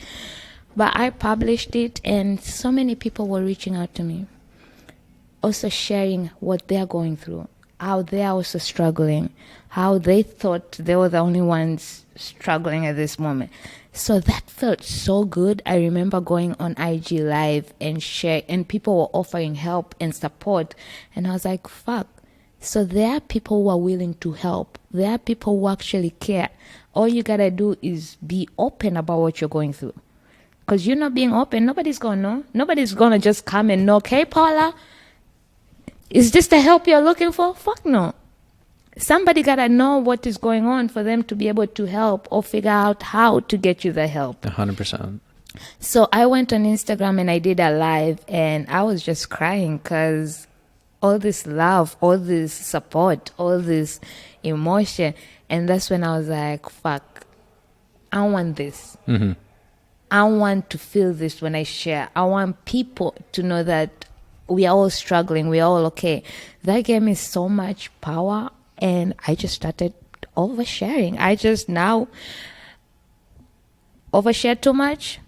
But it's funny that I remember I told you, because we talked about your sexual harassment, and I went through my own, and I had hidden that all the way. I had not told anybody. What year did it happen, the sexual assault? What year did the sexual assault happen? 2015, 16, somewhere there. And you had just like kind of buried it down for years. I didn't want to talk about it because there was all that, oh, you were drinking, so it's your fault. Or Paula, sometimes you overflirt, so maybe you gave the guy a different idea. But mind you, we were out, and we were drinking. We normally do like, okay, we don't want to go. The clubs are closing. We always pick somebody's house and go for a after party and just chill. So I was like, okay, I'm going to go lay down. I literally went to the room to lay down. So I wasn't. And next thing I know, my friend was waking me up and cussing this guy because apparently my panties were halfway and he was on top of me. So I am not sure if it was about to go do it or you done it or in the middle. And I just didn't want to. My friend was like, we gotta go to the police, and I didn't want to. I didn't want to deal with it. I didn't want to listen to it. I just stopped trusting people. It became like, okay, right now, if I go out, I drink, I'm going back to my house. I'm not going to after parties. I'm not hanging out with this group. I literally stopped hanging out with them. And the fact that there's some people who are around and they did not even stand up and they still supported this guy. And this guy was somebody I trusted. I knew him we went to school together. Yeah. So I never expected it. And I knew if I would have told my dad, that man would have got on the next flight to Malaysia and killed the man. So I just wanted to forget about it. I just wanted to bury it. I stopped hanging out. I stopped doing, I just found a new set of group. And until I met Hecate, that's when I was like, okay, I want to share this story. And when she gave me 6 months to be ready. And when she came back to me, she was like, I started shivering. I was like, fuck, do I really want to share it? Now my dad is going, no. What are people going to think? Because there's always that, why are you sharing it now? Yeah. Or you were drunk. Or you deserve it. Or so much, yeah. But, and I'm sorry, Hecate, for saying this, but I haven't listened to that episode. It's interesting. It's interesting. I haven't listened to that episode. I shared a lot about it. I posted it. I let people know it was out. I'm pretty sure some people have listened to it, but me personally, I haven't listened to it. But it was after it came out, I got a message in my DMs from this girl, and she was like, "Hi, my name is this. I had your episode from Ekere. And I just want to say thank you because I am going through the same shit. I've gone through exactly what you went through. And I have that shame. I have that fear like, oh, my God, I was drunk. Oh, my God, I was this. So that stopped me from sharing it, from doing anything. And I'm still fighting that. And I'm embarrassed. I don't even enjoy sex. I don't want people to touch me. She's in that... And she was like, by hearing you say, and the attitude and the strength you have come and the way you look at things and the way you perceive it gives me hope that I will get better. I can get better. That's amazing. That shit made me cry. Man. Oh. That's what it's all about, I sent it to Ekere and I was like, I am so glad I shared because I don't know if whether it's one person or 1,000, because not everybody's going to come to you, because some people fear coming and telling you, but that doesn't mean they weren't inspired by it. So it was like, but even if it's just this one person, I am okay with it, because that's one person who I gave hope to, who I gave strength to, who I gave, that made me feel like, yo, this is why I like being vulnerable. This is why I need to continue speaking up my truth and sharing my story, because there are people who are dealing with that. And they're alone and they feel like, oh my God, I'm never going to be better. Oh my God, this is it. And who are still blaming themselves. And now I'm here inspiring them or giving them hope. And that's all I want to do. That's all so yes, the feeling is fucking amazing. I love it. It is. It is honestly incredible. And there's so many things that you mentioned that I've experienced as well. And honestly, the messages from honestly, there are times where you just don't even think what you're sharing is relevant, is meaningful. Sometimes you're just like, I'm just putting this out there because I decided to talk about it, or you have an episode and you just kind of put it out there or share a message or whatever, and you just never know who that's going to impact. Because I talked about this the other day with a friend, and I said we're just trying to, actually yesterday I interviewed a guest and he's also in the mental health space, and he was like, I'm just trying to really share my message in as many ways as possible. And I said, it's an honor to be able to do that on my show, because what I'm trying to do is create content and share as much as possible, as broadly as I can, because you just never know, the person that needs to hear it, there might be half a second in their entire life where they need to hear that message. And so even if you don't get all of the responses, all the reviews, all the whatever, you don't know how it's affecting people. And so keep doing what you're doing. And there's going to be somebody out there that in the half a second that they need it, your content is going to be, or whether it's your story or somebody else's story, is going to be in the right place at the right time when they need to hear it, when they're ready for it. And that's going to be the difference. So true. Right. And I think about that all the time because I feel like if I, in 2013, when I was going through my depressive episode and like attempted suicide, like I was in that mindset for months and months and months, and I didn't have anybody around that talked about that stuff. Like we didn't talk about a whole lot of stuff like in terms of emotions and feelings and dealing with shit like in my household. And like me and my best friends never talked about that like when we were growing up.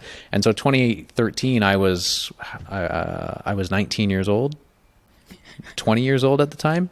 And I was just so... Damn, we feel so old right now. A decade later, here I am. But yeah, no, I was just like in that dark place and in my head, and like felt like I couldn't talk to anybody, and it drowned me. Like that's the feeling, right? It felt like the walls were closing and the world was closing in. But I was doing what I thought I should have done. Like as a male growing up, like I was like, oh, like you have to just like hike up your boots and just keep going. Like you're not allowed to feel emotions. You're not, you know what I mean? Like you're supposed to provide. You're supposed to be the strong one, the tough one. That you can't deal with that shit. You can cry. Oh my God, Man, crying it's okay to cry. 100%. And yeah, it was just that dark place where you felt like you couldn't talk to anybody. And so at that moment, if I had heard a podcast that had somebody on there talking about like, oh yeah, I'm feeling like the walls are closing in on me, I might have been like, oh, my ears might have perked up a little bit, and I've been like, oh, maybe I'll pay attention, right? And there's a whole like a lot of what ifs or whatever, but like I create as much content as I can to kind of like fill that gap. Like I don't ever want there to be an 18, 19, 20-year-old or whatever age, but like person that feels like they can't open up. You know, that's the person that I like create content for. So true. And it's something that my cousin brother, shout out to Ibra, he lost his mom recently, and I've been trying to get a hold of him on the phone, and I finally did, and we were just talking. I was just, chit-chatting with him, and he told me, I was like, Paula, I don't say this so often, but keep doing what the fuck you're doing, because you are touching people out here. And to hear somebody, because I know he doesn't even listen to my podcast. Maybe he does. I don't know. I'm just messing. But just to get that from family, even my dad, anytime he finds out I'm presenting at Podfest or I'm going to come, he just gets so excited. He's like, I love that you're doing this. Keep doing it. Keep inspiring. So to know that somehow I'm making my family proud by just being me and share. Because other family will be like, why are you putting your business on the streets? Kind of shit. Like, why are you telling? But I'm also this person who, because I know Talk Show with P is going to blow up. And I don't want to blow up and then people are trying to tell my story for me. Because, once you become a big deal, everybody's trying to find shit that you did. That's why these days I'm very careful on how I tweet, because people be going to find your tweets when you're 20 years old or 10. Like, come on, I've grown. Like, I don't believe in the shit I said 10 years. I don't even believe in some shit I said last week. So let's give each other grace. But I learned that I'd rather tell my story before somebody else tells my story. And the thing is, when I was growing up, I really used to be a people pleaser. I was the girl. I grew up a tomboy, and but then I was the one who all the people slept at my place. I had a cool dad who took us to clubs, who showed us how to drink, who did this. So growing up, I always had that freedom to express myself, to be who the fuck I wanted. I remember I wanted to cut my hair. My mom didn't want me to cut my hair. But as soon as my mom was on the plane to go to UK, and I looked at my dad and was like, let's go cut my hair. My dad was like, let's go do it. My dad visited me in UK. I wanted to get a berry ring. My mom always said no. My dad was like, let's go do it. I wanted to get my first tattoo. My dad was like, how much it is? Go get your tattoo. Like, my dad would say, you can do anything as long as I didn't touch the face. And I remember I used to want, he was like, don't go for the face. Yeah. And I had a tongue piercing, and I was like, doesn't that get rusty? Like, what the hell? But, so to have that support and to be allowed to be whoever I wanted to be growing up, I always wanted people to like me. So I just behaved or acted anyhow anyway. And I had a lot of friends. Like my dad used to even tell me, like, when you graduate, I don't even know where I'm gonna throw your party because so many people know you. Everybody knows you. I'm like, I'm a friendly person, and I'm a person who, I don't care how old you are, whether you're older than me, younger. I have friends who are way old, who are my age, who are younger, because I feel like I can always learn something from anybody. Yeah, and as same. long as you're cool, we can have a conversation.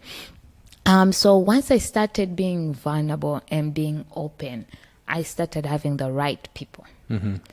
Because That's such a, that statement is so powerful. Like that's, I at first I didn't even like, I was just like, yeah. And then half a second later I was like, holy fuck. She just dropped a bomb and it's amazing. Because it's a different thing having so many people around you. Like, okay, you know all these people, but do they really support you? Are they the they right really people? for Yeah. you? Do they understand your mental health? Do they care for you? And in the beginning, it was like, oh yeah, fuck it. And these days, I'm like, I'd rather have 5 friends or whatever, but as long as they're people who feed me. And when I mean feed me mentally. So I woke up one day and I started unfollowing everything that did not make sense to me on my Instagram. And even people who, it was like, I don't care if we're friends and family. If you are doing shit that it's really not good for my mental health, you are gone. Oh, I and love I that. used to tell people like, if I'm not good for your mental health, it's okay to block me. It's okay to end our friendship. I won't take it personally because I want you to do what's right for your mental health.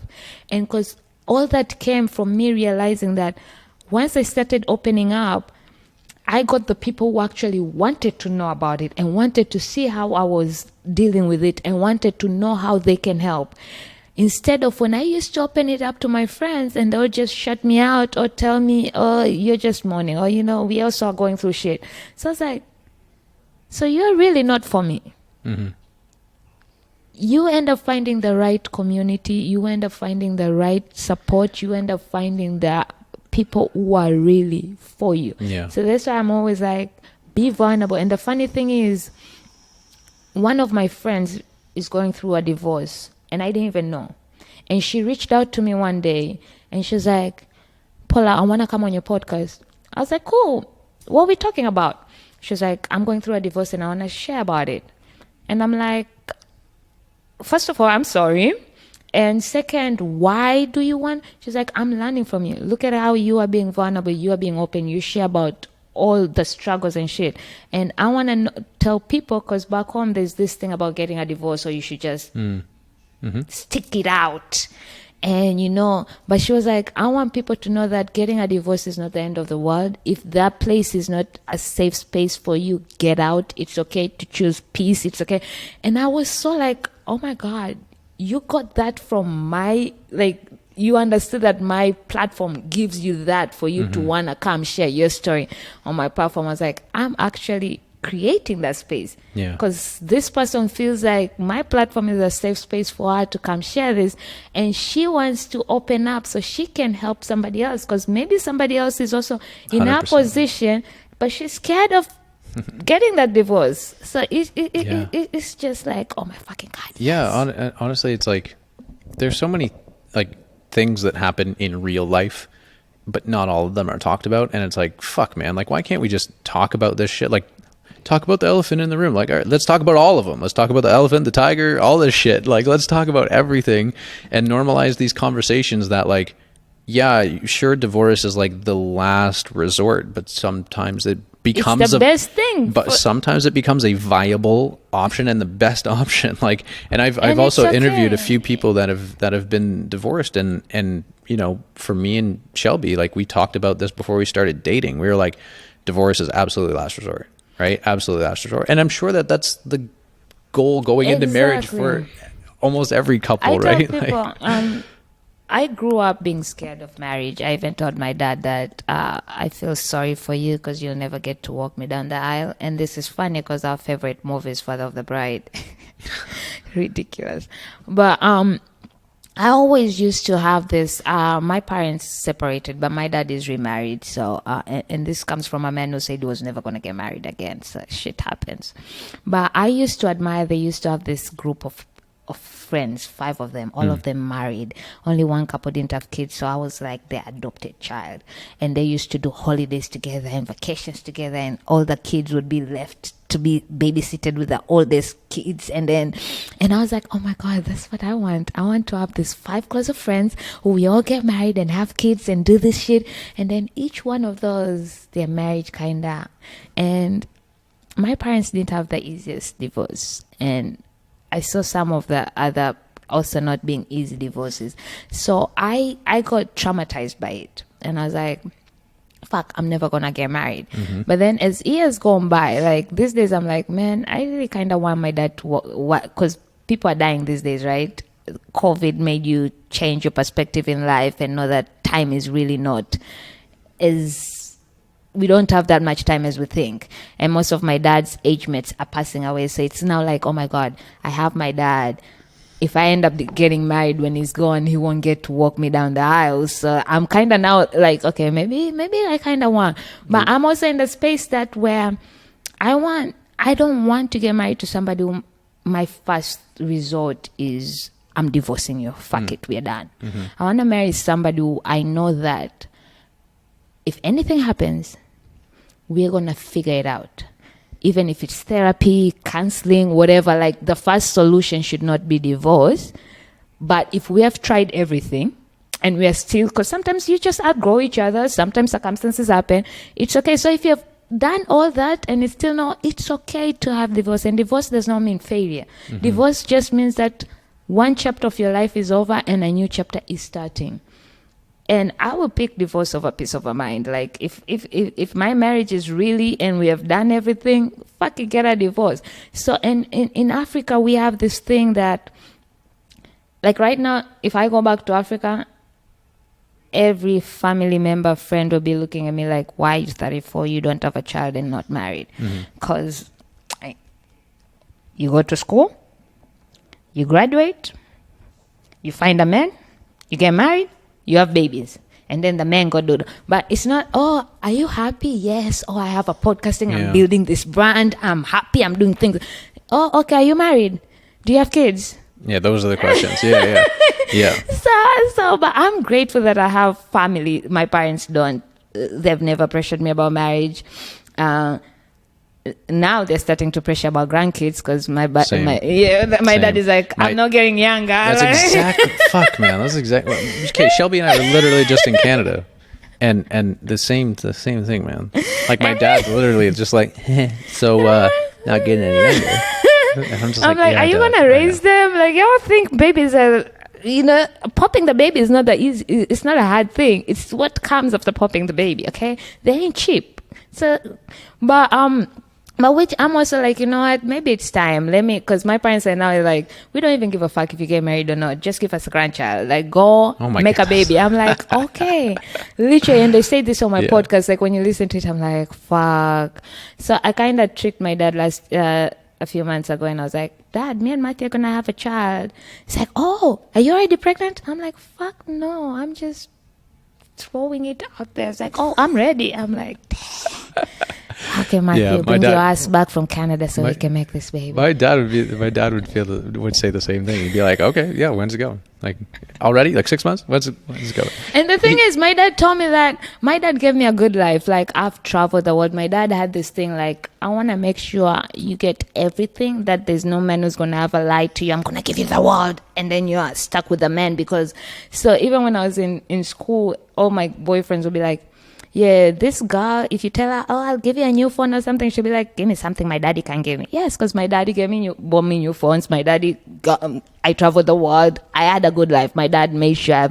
So he keeps telling me that when you have a child, your child has to have the same lifestyle I gave you or more. I'm like, well, I don't have the money you had when you were raising me. So unless you're going to raise him, like I can bring him, like, go stay with your grandfather. He's going to give you the lifestyle that he gave me, Oh man, that's funny. Yeah, I hear you. And Shelby and I have gone back and forth because like we're like, yeah, we don't really want to. We want to have kids, but not right now. But you guys are just in 1 year of marriage. I feel like you kind of 2 years. Oh, 2 years. Why did I think one? Well, the coffee date episode that I released last week was The first year was the first year of our marriage, but we released it this year, which is our second year of marriage. And we just released, we recorded our after our second year anniversary, which was like 2 weeks ago, we recorded our second Coffee Date podcast episode, which is coming out on Monday. Yeah. So we released it a year late, okay? Like, I haven't listened to it because I was waiting for part 2 because I want to like binge. I didn't want to like wait another week. So I was like, I'm going to wait for the second one and dive into it. I think that this is an interesting transition because I want to get back to the vulnerability a little bit. And one of the things that, again, we have in common is the fact that like we have become more comfortable sharing our story open and honestly. And it's not about this is the right thing to do or this is the wrong thing to do or this is what you should do, this is what you shouldn't do. It's literally just I want to put an example out there. Like I just want to tell my story, and I also want to show other people that we go through shit. And like when you're interviewing your guests, you're like sharing other stories of other people that have gone through shit so that people can relate to it and be like, oh, I'm not alone. And what's interesting is, again, we recorded our 1 year anniversary podcast a year ago in April. And we released it fucking a week ago. Oh, 2 weeks ago. Or last week. Yeah, can I ask, why did you guys decide to release it a year later? Why when you recorded it, That was unintentional. So why when you recorded it, you didn't release it? You recorded it last year. Why didn't you release it? Why did you decide to hold on to it? Yeah, so part of it was deciding when to release it. Like we're in the sort of episode schedule, we were trying to like kind of decide when. And the second reason, honestly, I think I got to a point where creatively I was a bit burnt out, and I was like, it didn't go the way that it should have gone. So like it kind of just sat as like a half done project in my iPad and didn't get completely edited. So. And sometimes you need to step away from it to and also what's really interesting is like we had the idea of actually doing more than just like right now we have recorded an episode like on our anniversary or on our wedding anniversary or just shortly after. When I first started the podcast, like our idea was to do an episode like, I don't know, every couple months basically.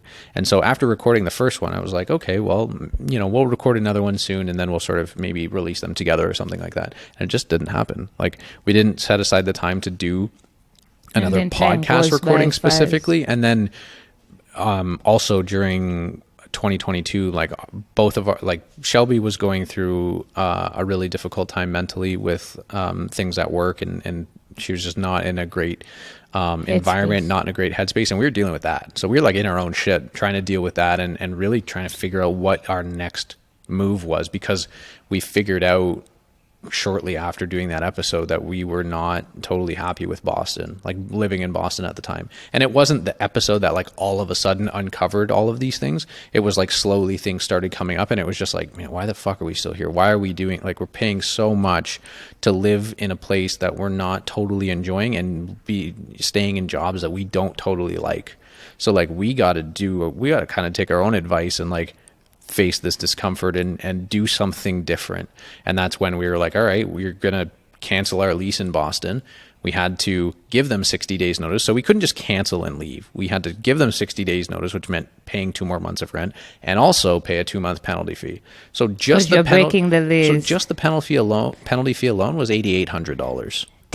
And then we had the moving costs and all that sort of shit. And so like we then were just like, we kind of put it on the line for ourselves in terms of like, hey, we're taking a big move. Wait, was this last year? This was last year in August. We moved. No wonder you couldn't come to Orlando in January, because that's like. So we had $11,000 in credit card debt. Like our savings, we had to like use all of our savings to pay for everything. We had about maybe $5,000 or $6,000 in credit card debt at the time, and then we moved to Alabama because Shelby's grandparents built a home there like 30 years ago, but nobody's lived there for like 10 years. Free rent. Yeah, so that was the thing. It was like, all right, we moved to Boston. We both went to school there. So we moved to Boston. I had been working there for about a year and a half as a consultant. So I had built up a bit of a network. So we moved there because we were like, this is where the next step is. This is like naturally where we're supposed to be. It never turns out like that. And then a bunch of shit happened and we were like, man, fuck this. Like, it's honestly, again, Shelby was just not in a mentally healthy spot. And neither was I, by the way. Like I was working from home like for an entire year at that point, and I didn't realize like how much that was affecting me. And then when we just finally decided to make the move, like it just felt so liberating and it felt amazing. So we moved to Alabama, and then the last 5 months of last year was like we moved to Alabama to basically start our own businesses, to do the things that we actually cared about. So I was doing podcasting at the time, and I was working for a company. I was a facilitator of like communication and team building workshops. So I loved doing those things. And I was also a co-founder of an education startup.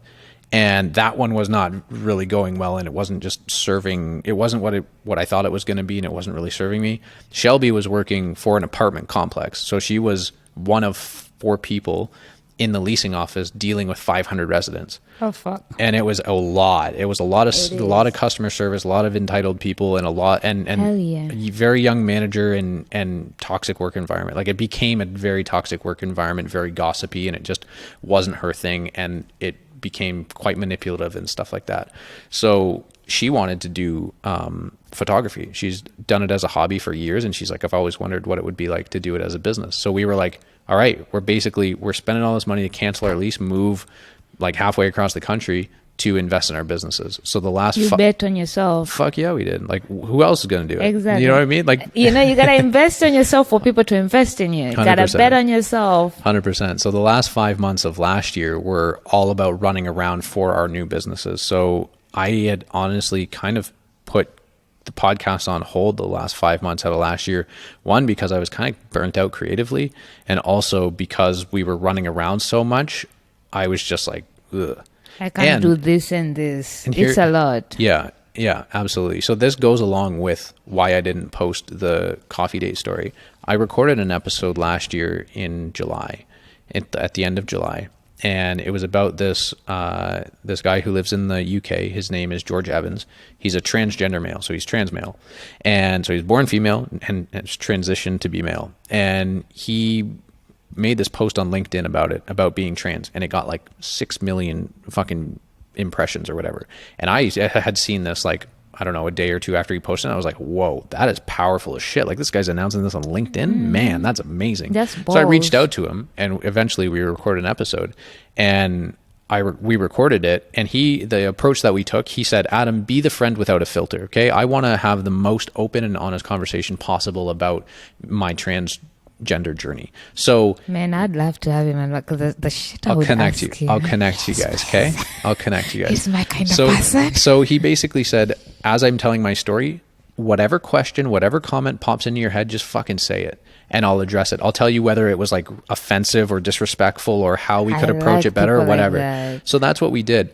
And after that episode, I was so self-conscious. I was inspired about what his story and everything, but I was also so self-conscious because I was like, fuck man, like that was a really amazing story, but I felt like I kind of dropped the ball on that one. Like I felt like I wasn't a good host. I felt like I wasn't the friend without a filter. Like I asked about some stuff, but I felt like I could have pushed the envelope like a lot more. Like I don't know if I did what I was supposed to do or accomplished what I was supposed to accomplish. So instead of like editing it and re-listening to it and to see what it was like, I just pushed it to the side. And also, like, we moved a week and a half later, halfway across the country. So after I recorded the episode, I literally went and packed for 4 fucking hours. You know what I mean? Like it was that kind of environment, but I was moving sucks, I was so self-conscious. I was so insecure, and I put it off. I recorded a couple other episodes in July and August and just did nothing with them. And I was like convinced that I needed to re-record these 3 episodes. And then come this year, I stopped getting into, I got out of my own head and started being like, man, it's a journey. Even if you do release it and it is not the best episode, no, like your podcast isn't fucking canceled. You could literally call him 3 weeks later and do it again. A part 2. You know what I mean? Do a part 2. Follow up. Everything's a learning opportunity. And even if it's not the best episode, maybe somebody somewhere will hear a part of it that will change their perspective. And I was like, you know what? Fuck it. I'm going to release it.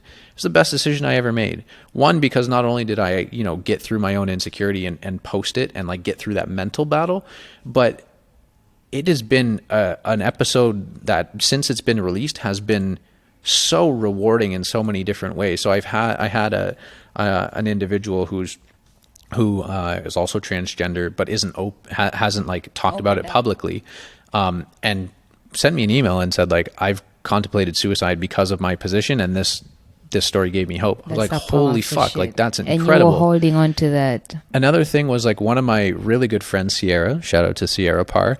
I was on her podcast in 2018. She was on my podcast last year. And she reached out to me and she was like, dude, I just want to let you, after she listened to the episode with George Evans, and she messaged me just out of the blue on Instagram, sent me a voice message, and she said, Adam, like, I just want to say, I am so fucking proud of you. Like, I just listened to this episode, and you as a host, man, you are just killing it. Like, you are asking like really important questions and getting into deeper content, and just having people tell their stories in a really meaningful way. And it is incredible. I'm so proud of you for how far you've come and what you're doing.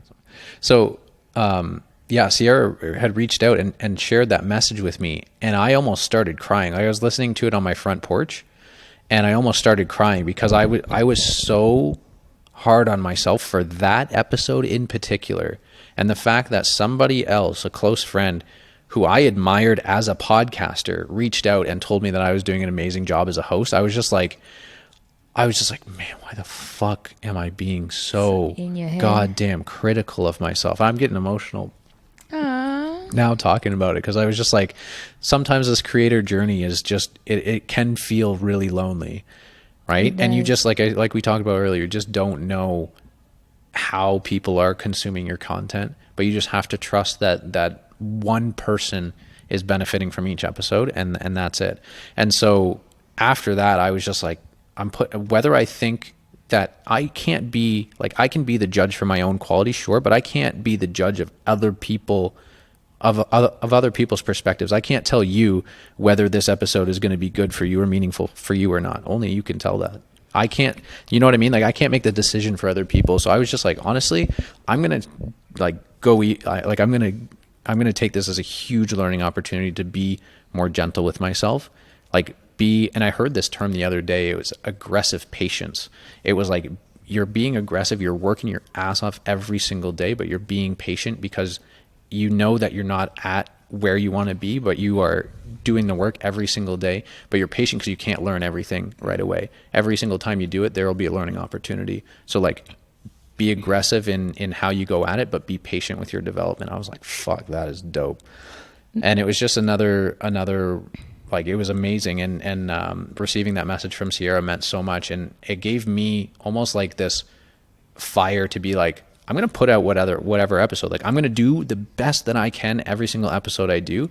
And I'm going to put it out because it's a commitment to myself to be gentle and to like recognize the progress. And after doing that, I was like, I gotta revisit the coffee date, man. Like, I gotta fucking look at it, because like, I was also hard on myself for that. Yes. Shelby and I recorded 2 different times, actually. We recorded once for like 3 hours, and it was all fucking over the place. Like, technology didn't work too. It was on and off. Technology didn't work. We were kind of all over the place, and we went, okay, let's sit down and do that again. So we did it again, and that's the episode that we released last week. And to be honest, I kind of like that it came out a year later, because you get to hear what place you guys were a year ago, and then you recorded a fresh one, which so you kind of be like, okay, you get the best of both worlds, where you are and you see how you are. But I get being very critical about yourself. The episode I just released, I was talking to Ryan Steffi. He makes barrel art in Kentucky. Okay. Is very, very talented. And we were talking about how we get critical of our own work, and especially with social media. Sometimes we say that we are not doing too much, or we are doing too little, or like we it's so easy to get in our heads, especially when we see other people's work and you're like, oh my God, that's so much better. Oh my God, I'm not posting more. Oh my God, I'm not posting less. Oh my God. And I told him, I was like, you know something, my younger brother Alvin, shout out to Alvin, he's my best friend. When I started the podcast, when I got this idea to do a podcast, I called him and my dad. I was like, I'm starting a podcast. He was like, okay, when? Give me a date. I gave him a date. He was like, I'm going to hold you accountable. And I actually released my first episode before the date. He was even impressed, right? I was like, because he does. Like, when I tell you that boy, he's the sanity of my insanity. Like, he's but when we're together, it's bad news also. So he would listen to every episode. As soon as the episode comes out and I see his message, he would send me a voice note giving me details on the podcast, like what I did wrong, what I did right. And I always used to be like, fuck, I don't want to listen to this. And all the episodes that I was critical, I was like, fuck, that episode must have been the worst shit I know of. And he's the one who goes, oh my God, this was so good. I loved it.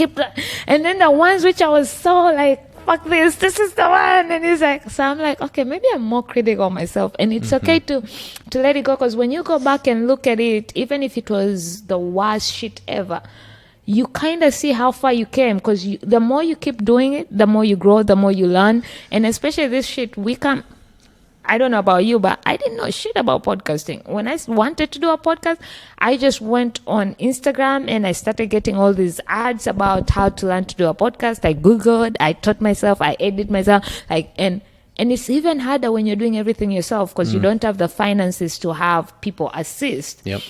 Other people just go in, record, and they have a team that edits, posts, and everything. And I hate social media posting. Like, I can do stories, because stories, I don't have to write captions. I don't have to think about hashtags.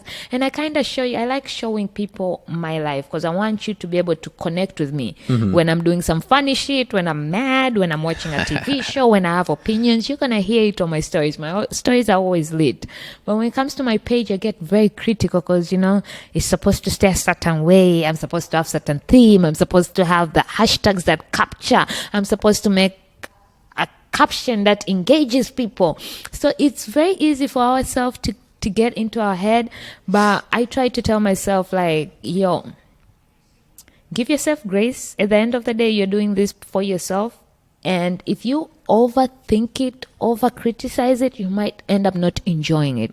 The whole point is, this is your podcast. Nobody can tell you how to do it. Nobody can tell you what is right or wrong. You are figuring it out. It's okay to switch it up. It's okay to change. As long as you're having fun and you're enjoying it, do it your way. Those who fucking love it and whatever will stick. Those who don't will go. Either way, people are gonna leave. I'm gonna jump on this hype train right now and say, like, if you took the word podcast and just said life instead, everything would fucking apply. Like, this is your own fucking life. You can do whatever the fuck you want, whatever makes you happy and fulfilled and burns a fire inside of you. The people that are not meant to be there will drop, and the people that are meant to be there will fucking be there cheering you on harder than ever. Exactly. And this is why I also tell people in life, right? like bring it on. Like, I tell people in life, literally, we always think like we are still supposed to live the way our grandparents lived. Or there's no formula for how to live your life. There's no formula of how you should raise your kids. There's no formula of how your marriage should be. Because at the end of the day, people end up getting miserable or frustrated or struggle is because you're trying. Let's say I'm married, right? And I'm trying to have Adam's, like whatever Adam is doing in his marriage, that's what I'm trying to copy. But it won't work, because I'm not Adam. Adam's not me. I'm not Shelby. Shelby's not me. So what works for them will not work for me. You're supposed to make what works for you. But we care so much of what people think. That's why I like being vulnerable and be authentic. Like, fuck it. You're going to take me as I am, or fuck off. And I love it. That's how I take my life. Like, if you want to have an open marriage, baby, have a fucking open marriage. If you want to stay with your cheating fucking boyfriend and that makes you happy, I don't recommend it, but do you, boo? If you want to raise your kids spoiled and shit, I don't recommend them, because I will smack your kid. But if that makes you happy, do you. There's no formula. Do what makes you happy, because at the end of the day, it's your life and you're the one living in it. All these people outside might cheer or whatever, but when it comes to when you actually need them, half of these people are not going to be there. Only a few who actually know your authentic self are going to be there. So don't let society, don't let Instagram, don't let nothing control the way you should live your life. It took me a while to get me there. So I'm not saying it's an overnight thing. It took so much, that's why I say to people, therapy is important and growth development. You got to learn about yourself. You got to see what makes you happy. You got to figure out what type of life you want and work on that, because at the end of the day, happiness is from within. You might have a happy marriage and still be miserable because you are not happy by yourself. So check on that, boo. Check on that, boo. I love it. Oh my God, I just went on a little rant. I get so, when I talk about this shit, I get so, maybe I can actually do 30 minutes on stage. Podfest 10th anniversary, I'm coming for you. I'm going to tag Chris, I'm going to tag Andrew, I'm tagging Podfest, and I'm sending them this episode so that you're just signed up right away. Chris, you can't say no. You can't say no. I just got I got an email from him yesterday, and I literally thought it was the Podfest dates, but it was the reminder for Adam Andrews having a mastermind class, which anything that's free, that's why I try to attend conferences and shit, but when it's free, I try to make even more than effort, because this is free knowledge. Make time. And if you want to grow in this, if you wanna, you gotta show up for things. You can't just grow without showing up. So I want to touch on something before you mentioned before we talked about the Podfest stuff again, just because after that rant, first of all, that was fucking amazing, and there was some amazing shit that you said there. Two things. One was about the therapy. 100% highly recommend it. But also therapy can mean different things for different people, right? And just like you said that, if you're in a marriage and you're like, oh, I want what's Adam's marriage, it might not work for you. It's the same thing with healing. It's the same thing with personal development.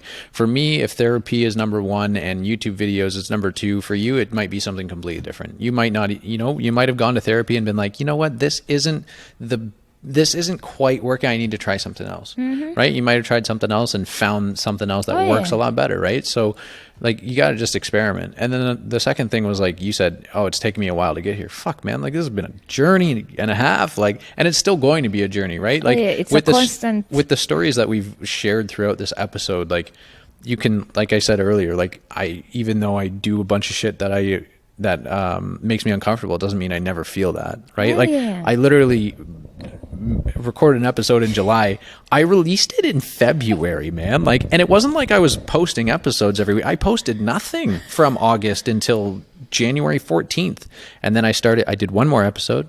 And then in February, I posted another one, and then posted another one, and another one. Now it's been one every week since then. But because I felt very vulnerable with my performance as a host, I didn't post it. And so I needed to take my own advice and be okay, but you need to be vulnerable. You need to put it out there. You've put in so much time, effort. This guy has a fucking incredible story, right? It would be a shame if you recorded that story and then didn't share it, right? And so I had it in my head, re-record. And then I was like, you know what? Let me listen to it again. Let me be gentle with myself. And then I released it, and it was awesome. And it helped people out there, right? And so it has shown me that vulnerability is the way to go. And what was incredible as well was so Shelby and I released our coffee date episode on Monday last week, literally 6 days ago.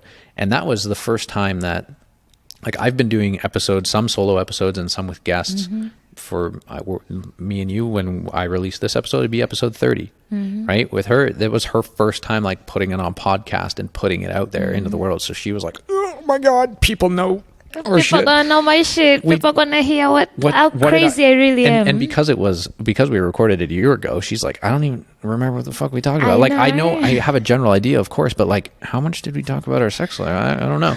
And so we went back to my hometown this week. We were there for about 3.5 days. And we actually met a handful of people that were like, yeah, I listened to your podcast episode. I was like, wait, what the fuck? Which one? And oh, your coffee date one. It was awesome. And Shelby was just are you and she fucking lit up. And so did I. And we were like, really? And they were like, yeah. And some of them are older people and some of them are friends of ours. And we're like, whoa, that's kind of crazy. And they're and what's been amazing is that it's sparked conversation between between other couples, and sparked, thoughts in individuals' heads. And we were just like, that's why we do what we do, man. Exactly. That's why we do what we do. Exactly. And to top on that, when you also say therapy is not for everybody, I concur that, because I quit therapy, and I've had friends who quit and then some go back, because sometimes it's maybe that therapist wasn't the right one for you, or that the timing wasn't, or even if you don't go back. I plan on going back. I don't know when, but it's just like how some people take medication. I know I don't want to take medication, but for some people, medication helps them. That's what works. So whatever works for you, do you. And the reason why I quit therapy is because I knew exactly where what I wanted to do, and I knew what I needed to work on, and I was willing to put in the work with or without therapy. Now, some people wouldn't want to put the work because they want somebody to hold them accountable, and that's why some people rely on therapists, right? To and have that's somebody, totally fine. and that's okay. And but for me, was my first case study presentation at Podfest was how podcasting saved my life. How podcasting saved my mental health, and that's a book I'm also working on. Because let me tell you something. Anytime I get on a mic and have these conversations, create these episodes, and just share this. I tell people in my podcast, I don't talk about religion or politics, because we all have different views, and it's okay. And I don't want, it's so easy to get aggressive when people are arguing about religion or politics. But any other thing, even if I disagree with your way of life or whatever, I want to hear about it. I want to learn. I might still live disagreeing, but I promise you I would have learned something, or even at least I would have understood why you feel that way. Because okay, I get why you're doing it. I wouldn't do it because it's not for me, but I get why you're doing it. So anytime I get on people's podcasts on my own and have this conversation, I feel so inspired. I get fired up. Like you saw me earlier, my energy was kind of like, I was like, man, I'm tired. Same, bro. Like we just flew from Windsor this morning. But as soon as we started talking, the energy just, because I love this. It really hypes up my energy. It hypes up my mental health. It makes me happy. It makes me excited. So podcasting became my kind of therapy. So that's why I quit, because I was like, fuck. And because the more conversations I have, the more I learn, the more I grow. Either I learn, oh, fuck, I don't want to be like Adam. Fuck that nigga. Like, I got to be better. Or I be like, oh, my God, I really love Adam and his perspective. I got to start thinking like that. Either way, I'm learning something. And that helps. And I tell people that when it comes to growth with your mental health, that shit is a constant work. It's not like, oh, fuck, I'm healed. No, I don't get as depressed as I used to, because I found ways on how to, if I need to allow myself to be like, fuck it, this weekend I just want to wallow and stay in bed and cry, I will do it. I will allow my body to do it. But I'll be like, okay, next weekend we are fucking getting, or on Monday we are going to get up and be, I allow myself to feel whatever I need to feel. I allow myself to react in whatever I want to react, but I don't allow myself to stay there. And that didn't just come overnight, because of constantly working, of constantly finding ways to help myself heal, of constantly. So the mental health journey doesn't end today or tomorrow. It's a journey. The growth, you're constantly working, because you're constantly growing. We are every day growing. I'm not the same person who I was last year, last week, every day you find some new passions, you find some new ways of life, so it is a constant work. I'm constantly working on. You gotta love yourself enough to be like, I'm willing to put in the work. I wanna get better. I wanna be better. I wanna keep on being vulnerable. I wanna keep on sharing these stories. I wanna keep creating a safer motherfucking space for y'all. So Adam. Yes. What would you say has been the hardest shit on your mental health journey? In any particular time period, or just overall? Overall, the toughest thing has been, I would say, at least this is my answer right now. If you asked me fucking 3 hours ago, maybe it'd be different. I don't know. But the toughest part of my mental health journey was breaking away from what I thought was expected of me to do what I wanted to do. And that goes like, I mean, that's kind of a broad statement. It goes with a lot of things, but in particular, it was with vulnerability, like actually sharing stories. Cause like earlier you had even said this, you had said that somebody told you that if the people around you don't know what's going on, then they can't fucking help you. And after I got sexually assaulted in 2019, like I got raped by a female. And so like, that is one of the least masculine things that, why are you laughing, man? Come on. I know we got super serious here, and but I'm really sorry. It's not something to laugh about, but I like making people uncomfortable. So sometimes, and I laugh. Sometimes a your lot. body just tells you to laugh. Yeah, Okay. and I like laughing at the weirdest shit. Like Yeah. literally, I saw my grandmother one time fall, and I laughed, and then I assisted her. But the first reaction I always get is to laugh at fucked up shit. Yeah. Well, cover your mouth this time, all right? So, anyways, 2019, I got raped by a female. You're making me You're laugh. not making it. You're not making No, it I know. easy. But anyways, so what happened after that? Well, I mean, like, it feels like one of the least masculine things that could fucking happen. You're just like, how are you, like, you're stronger than this person. You're a man. How the fuck did you let that happen? You know what I mean? Like, that's kind of the initial thought into it. And because of everything that was going on, I was totally fucking lost. And actually at first I didn't even understand what had happened. Like the night that had happened, as soon as it was done, I dropped to the ground. I was hyperventilating. I was like, I did not want that to fucking happen. But very shortly after that, maybe similar to you, I wanted to push that to the side as much as possible. And I didn't process what would happen. I had been drinking that night. And so the next morning I was like, okay, maybe I maybe without maybe it's not exactly the way I remember it. So a couple weeks later was when I went to therapy, because I was like, I need fucking help, man. Like, this is the one time in my life where I was like, I really don't know how to move forward, and I'm having these dark thoughts again, like I had in 2013. And just like you talked about, it's not about like being perfect or anything like that. You still struggle. You just start to recognize it a little bit earlier.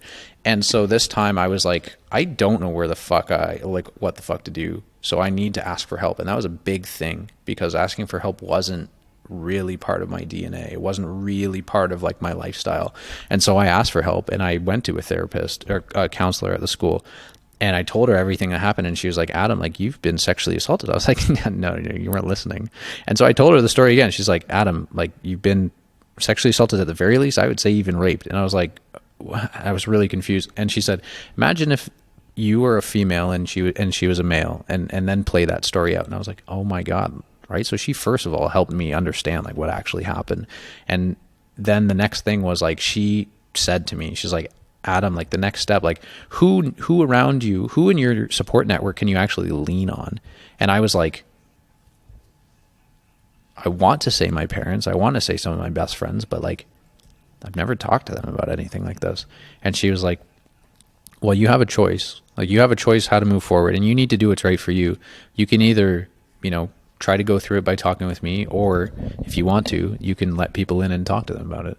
And that's when I decided to take that route. And I was like, I want the support network to actually be able to support me. Like when my friends reach out to me, if they have something, shit hit the fan, I want them to tell me like what's really going on, so I can actually try and help them and be of proper support to them. Mm-hmm. So why the fuck do I think any differently about myself? So that was a really big dose of like, it's on you. And I needed to take a left turn or a right turn from what I thought was expected of me and just do what I knew was right for me then. And it has changed my life in terms of relationships, in terms of my relationship with myself. Like that dark thought that you have one time, like I can address it now. I've told my wife like some of the darkest thoughts I've ever had, and she's just like, okay, thank you for sharing. She doesn't fucking judge me. Mm-hmm. My parents don't judge me. My best friends don't judge me. Some of the people I opened up to, I don't talk to anymore. They were in my life for a season, not for my entire life, and that's okay. But it was that was like going against the grain that was really, really difficult. And it's still, like I said, shared with the not releasing that episode for 6 months. It still happens. but it happens a lot less often. And now I'm more willing to have conversations like this and say, yeah, I attempted suicide in 2013 and was raped by a female in 2019, but I'm still here and I'm still working to become a better person.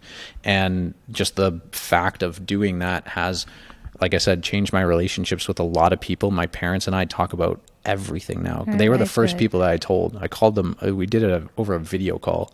I want to say shout out to parents who Yeah, really are supportive, because not everybody has that. So if you have that, hug your fucking parents and say thank you, because it's and I'm learning that most, because some of my friends be like, you tell your dad damn, and I'm like, fuck yeah, I tell my dad that. Like, literally, I tell my dad everything. Like, I'm so proud of my dad, man. Yeah, shout out to mom and dad. I know my dad listens to this podcast, which was another kind of surprise when I first started, but shout out to my mom and dad. I just hugged them this morning. I fucking love them so much. They're so supportive. My dad listens to everything. And when I did the OnlyFans, also when I recorded with Wendy, Accidental Singers,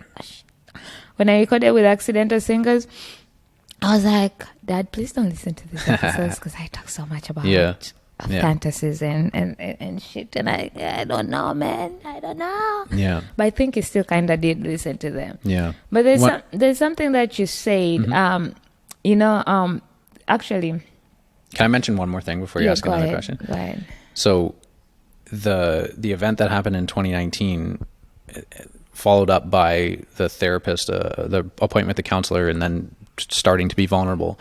I didn't know this at the time, but that was the start of what came to be me telling my parents about my attempted suicide in 2013. When I did it in 2013, I was living across the country. Nobody knew. The girl that I was dating at the time didn't even know that I did it. It wasn't, and so, like, I didn't tell anybody. I denied it myself, and eventually I accepted it, but I still didn't fucking tell anybody about it. And then because of the sexual assault, because of the therapy appointments, because of the choice that I made to go the more vulnerable route, that started helping me become more comfortable having those uncomfortable conversations. And then later in 2019, in November, I was doing a business competition, and I pitched Comfort Via Discomfort as the business. And I was like, I can't pitch the business without telling my story, like where this whole thing came from. Yeah. And so I went back to Windsor to my hometown to do that competition. And I was like, I have no idea if there are going to be cameras there, if there are going to be videos online after, or if, like, I win the fucking thing, if it's going to be in the newspaper. I have no idea, but I don't think I'll ever forgive myself, or it'd be very difficult to forgive myself if my parents found out about my suicide attempt through a fucking newspaper or the TV. So the night before that competition, I sat them down and my younger brother down in the living room, and I told them what had happened. My younger brother was pissed because a week earlier, one of a friend who we went to high school with actually took his own life and passed away. And so my brother was pissed. Like, he was upset that I, first of all, got to that point, and second of all, didn't tell him for 6 years. But that conversation has changed my relationship with each of those people as individuals. My brother, my mom, my dad, and later on I had the conversation with my sister, and it's changed some of the stuff that we talk about. And so I had no idea that the sexual assault would lead to that. And now I'm like, I'm never fucking going back, man. Like, because it's a lonely world up there. Well, it's that, but it's like, honestly, I don't feel that. I don't feel that. Like, what I feel is that, like, when I step forward and I'm like, here's a vulnerable thing about me, like, it just creates the opportunity for others to do the same. Like, it lowers the walls down and says, like, hey, this is a safe space, and it starts to lower those walls down. And then it's amazing when you say something vulnerable, how quickly people are willing to share. And for me, I'm like, holy fuck, I've never felt so close to people before. And the reason is because I didn't share shit before. Exactly. And we didn't talk about real life, you know what I mean? Like, we talked about other shit and pretended like the bad shit didn't happen. And now it's like I have real conversations with people, and fuck me, we met 3 weeks ago online, and here we are in Atlanta. Here we are doing a collab episode in Atlanta, talking for 2 hours about mental health. Like, 95% of the people that I met in high school, like, you know more about me than they do.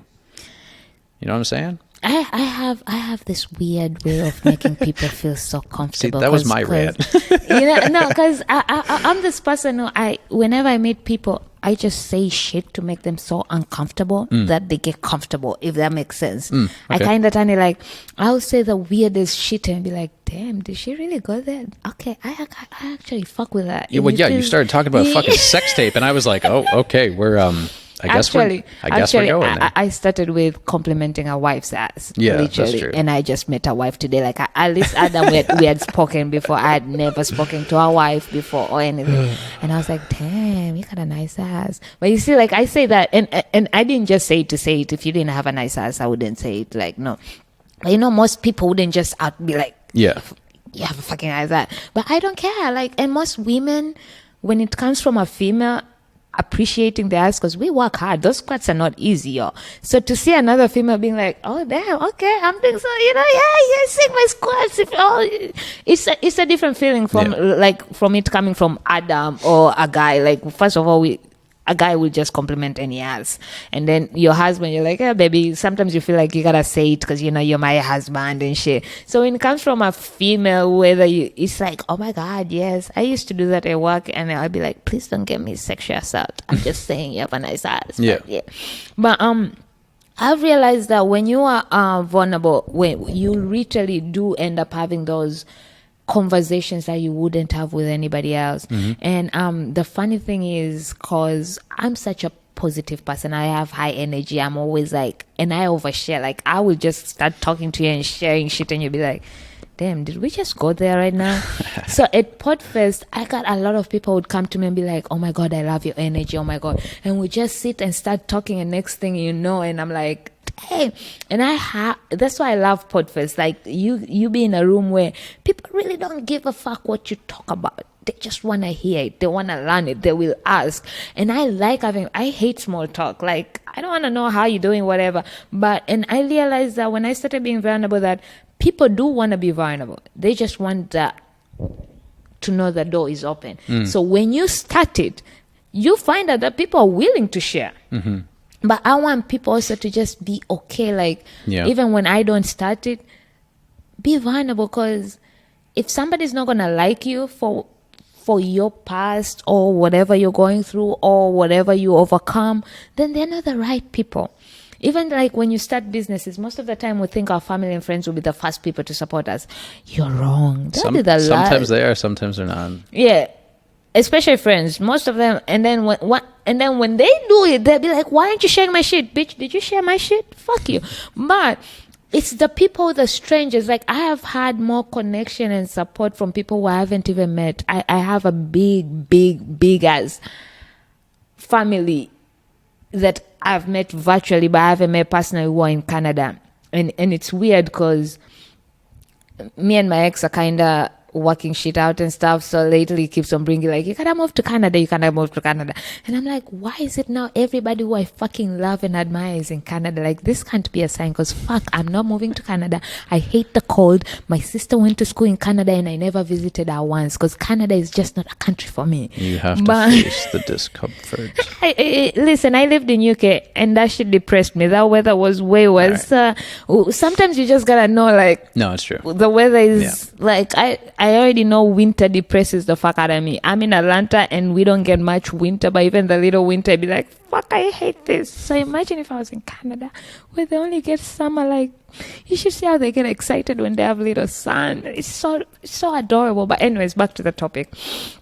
I really want to ask and learn so much about your sexual assault, but I also, because I just connected you with a kid and she does amazing with the podcast, so I'm also like in this space where I want to know, but I kind of want to hear it on that episode, because I want it to be fresh. I want to binge on it. So that's why anytime you bring it up or we talk, I go briefly, like I don't go in. It's not because I don't care, because sometimes it might seem like that, but I really just want to like hear it fresh from, I want you to do. That's why even when we talked, I was like, do you want to share the story? Because I feel like it should be its own episode, and it deserves that, and I can't wait to hear about it. So we already connected, and we're gonna because I tell people I'm very good at connecting people. Like I love connecting people. I love when somebody just says something. I'm like, I tell people, like,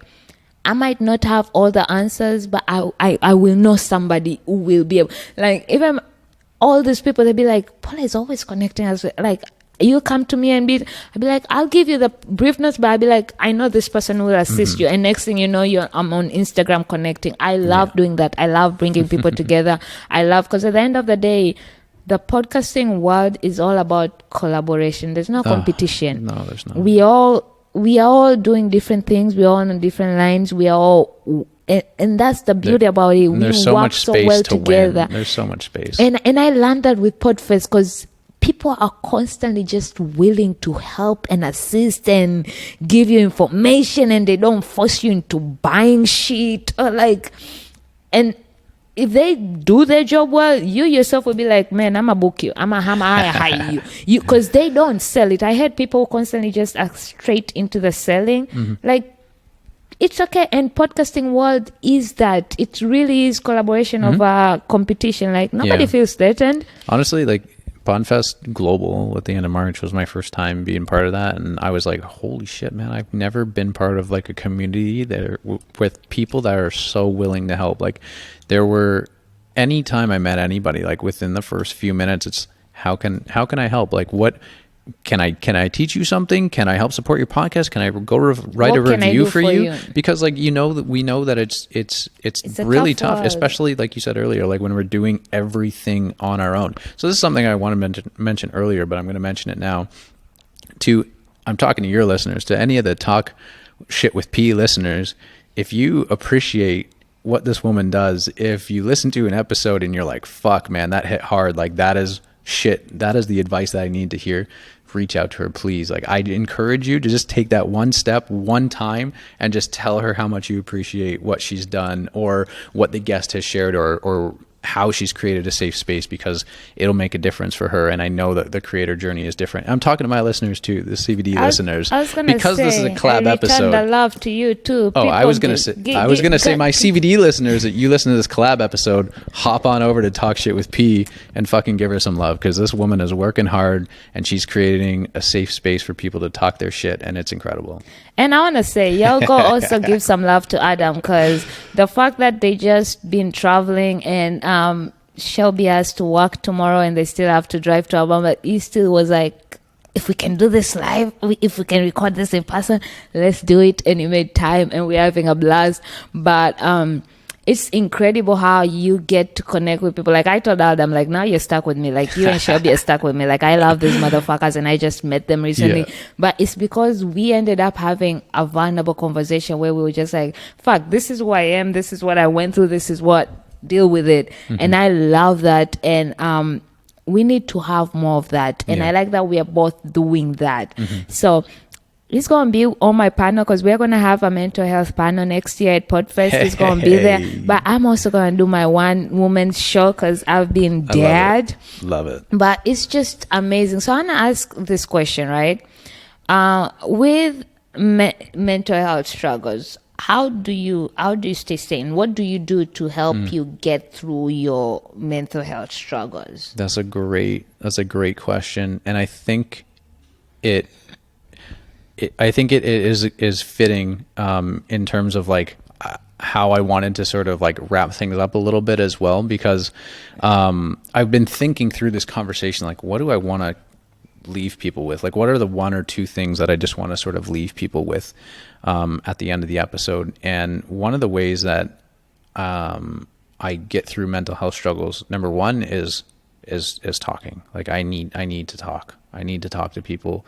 It's why Shelby and I have our coffee dates every Friday morning, 6 hours, uninterrupted quality time with her. We check in with each other. We talk about anything. Like, we share some of the deepest, darkest things that have popped into our head.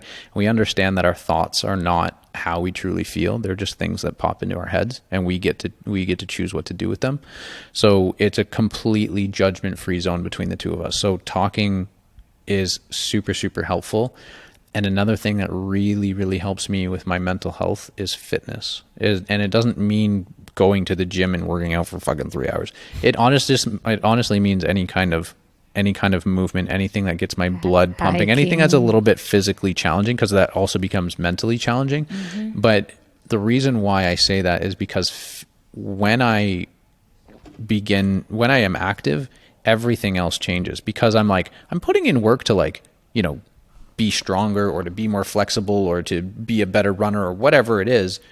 I want to make sure that I'm improving other areas of my life. I almost do an audit of what I'm consuming.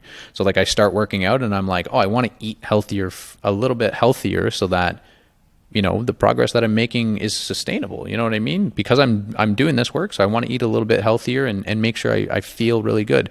And then I start on social media and I'm what you talked about earlier, I'm gonna unfollow some people, because it's nothing personal. It's just your content or what I see. It's just not helpful, or it's consume it. Not good for my mental health. So I just unfollow it. It's just if it doesn't add value, then why do it? And I don't think people do that enough. So those are kind of the two things. One is honestly talking about it. I know I said vulnerability 400 times, but honestly, I think both of us, seriously, but it's a huge part of where it starts, is to be vulnerable with myself and then to be vulnerable with others. And then the second thing is fitness, because then it changes other things. Thank you. I have, I'm going to touch on that, but I think because we talked about vulnerable so much, I think I might have found a title for our episode. Oh yeah. What's that? Comfort Via Discomfort, being vulnerable with Talk Shit with P. Look at that. All our names and vulnerability. I think the entire episode ended up being about vulnerability. Yeah. I didn't think that was how it was. To be honest, we didn't think much of how this episode was going to go. We were just going to share about our journey, and we're celebrating our anniversary, and we just wanted to. Yeah, pretty much. We were we talked for 2 hours the first time we met, and we're connected on so much shit. So we need to talk for another 2 hours. and I like that you and Shelby do that. I remember when I don't know why I keep saying this, but every country I've lived, I've always dated Tanzanians. So I call him my first white boyfriend, because it was really my first white boyfriend. I even dated a British guy in America. Even my dad was like, you lived in UK for 5 years and you're dating a British guy in America. Make it make sense. I'm like, I don't know. But anyways, me and him used to do every month, where we'll do a check-in date. Yes, we'd go on normal dates doing that. But every month we'll schedule a check-in date where we will check in mentally. We'll check in on our relationship. We'll check in on what we need to do better for our relationship, for each other, how to support. So I like that you guys do that. And my ex, I'll get a little bit emotional right now. And he doesn't listen to my episodes, but he might listen to this. And I like that when I asked him why he doesn't listen to my episodes, it was because I feel like that's your safe space. And me and him have different opinions, but we respect each other. So it was I feel like if I hear something, I might come to you, and then we might end up butting heads, because I want, and I understand that part. But he's very supportive. Anytime I have to, I can't come up with an episode title or during my presentations, he helps me, comes up with it. He doesn't call my podcast that little project of yours, or how some people kind of degrade because it's a podcast, or that project of yours, or that hobby.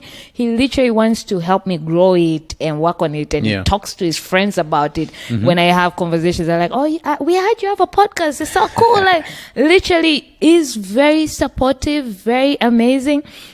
And the reason why he's also my soulmate, and I love this man so much. Literally, me and him have gone through so much shit, and somehow we are still kicking it. But it's because he's one of those guys who's really my best friend. We don't judge each other. Yeah, we tell each other everything, and sometimes not in a good way, because he's an asshole.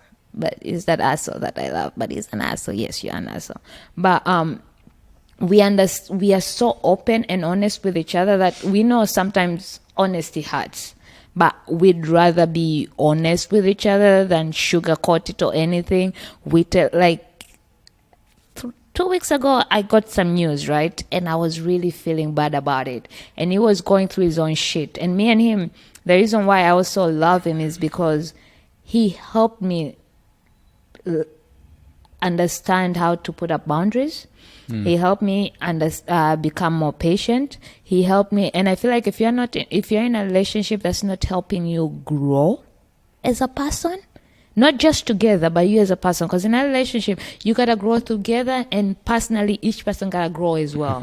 Because if you're growing together but you're personally not growing, it's gonna die, because you're gonna be on this side, you're on the same level, but one person is growing, one person is not. It doesn't work. And that's why check-ins are important. That's why being open and honest with your partner and always talking is important. So he taught me all that. And I was going through so much shit, and I'm learning these days to understand that, yes, I'm going through my own shit and I want the support, but if somebody else is also going through them shit, it's not the right time for me to go dump my shit, because it's not going to help, because they're already dealing with shit. 100%. You got to let it kind of simmer, and then so he was also going through his own stuff, and he had told me, it was like, it's going to be a busy week. I'm trying to close because he's a lawyer. I'm doing this. So I'm like, if somebody has already told you that, and then you go crying, if he's going to lash out, you deserve it. Because if somebody told you I'm busy at this point, just understand that, right? Because we're grown as fuck. Life gets hectic. So I couldn't talk to him, and I got more depressed. And I literally told him, I was like, babe, after I was able to reach out, and he reached out, he saw my messages, he was like, oh my God, I'm sorry you're going through this. How can I assist? What can I do to help? Like, he literally went to help more, like, what do you need from me right now? And I was like, can I tell you something? I literally found out that you are literally the first person who I go through, whether I have good news, bad news, whatever. Like, I didn't want to talk to anybody else until I spoke to him. I was like, you are really my person. Like, and if I don't talk to you about what is wrong, I get more depressed, because the one person I want to talk to, it's like, I know I have all these other people and I can talk to them, but it still won't make me feel better until I talk to that person. So I learned that the reason why also our relationship didn't work is because I was trying to have that relationship that I thought I was supposed to have. Back to where I say your relationship should be. And I'm even telling my friend right now, we did an episode on boundaries, and I told her, I'm like, as long as you are happy, how you deal with your relationship is how you. Sometimes we let those outside minds consume, and then the relationship ends up being bad, and then we are blaming each other in the relationship. But no, you brought that mess from outside into there. So it really is important to be with somebody or have those people you can have this honest, complete, without judgment. Yes, I know we all judge. We all have this judgment. And sometimes I catch myself, I'm like, Paula, you're judging. Shut up. But I also know that I'm still an open space. Like, if my friend comes and you give me your fucked up sex story, or you did some shit, I'll first laugh and I'll be like, okay, hold on, give me details. And then I might judge, but I'll be like, damn, girl, can't believe you did that. Oh, damn, man, you actually did that. But I will still be supportive and be there. So I'm learning to be less judgmental, because we all judge. It's natural. So I can't be say, I don't judge. No. If anybody says they don't judge, they're lying. There are moments where it happens, 100%. Even when you don't 100%. mean it. I can be on the street and be like, damn, I can't believe she was. And I'm like, Paula, stop judging. You don't know. 100%. So let's stop judging. Let's listen to people. And sometimes I feel like we are listening to respond instead of listening to understand. Shelby and I have said that since like day one. That's been a big thing for us, honestly. We said we want to listen to understand, not listen to reply. And most of the time when we are arguing or fighting, people are just quick. They just read what they want to take and then fire back.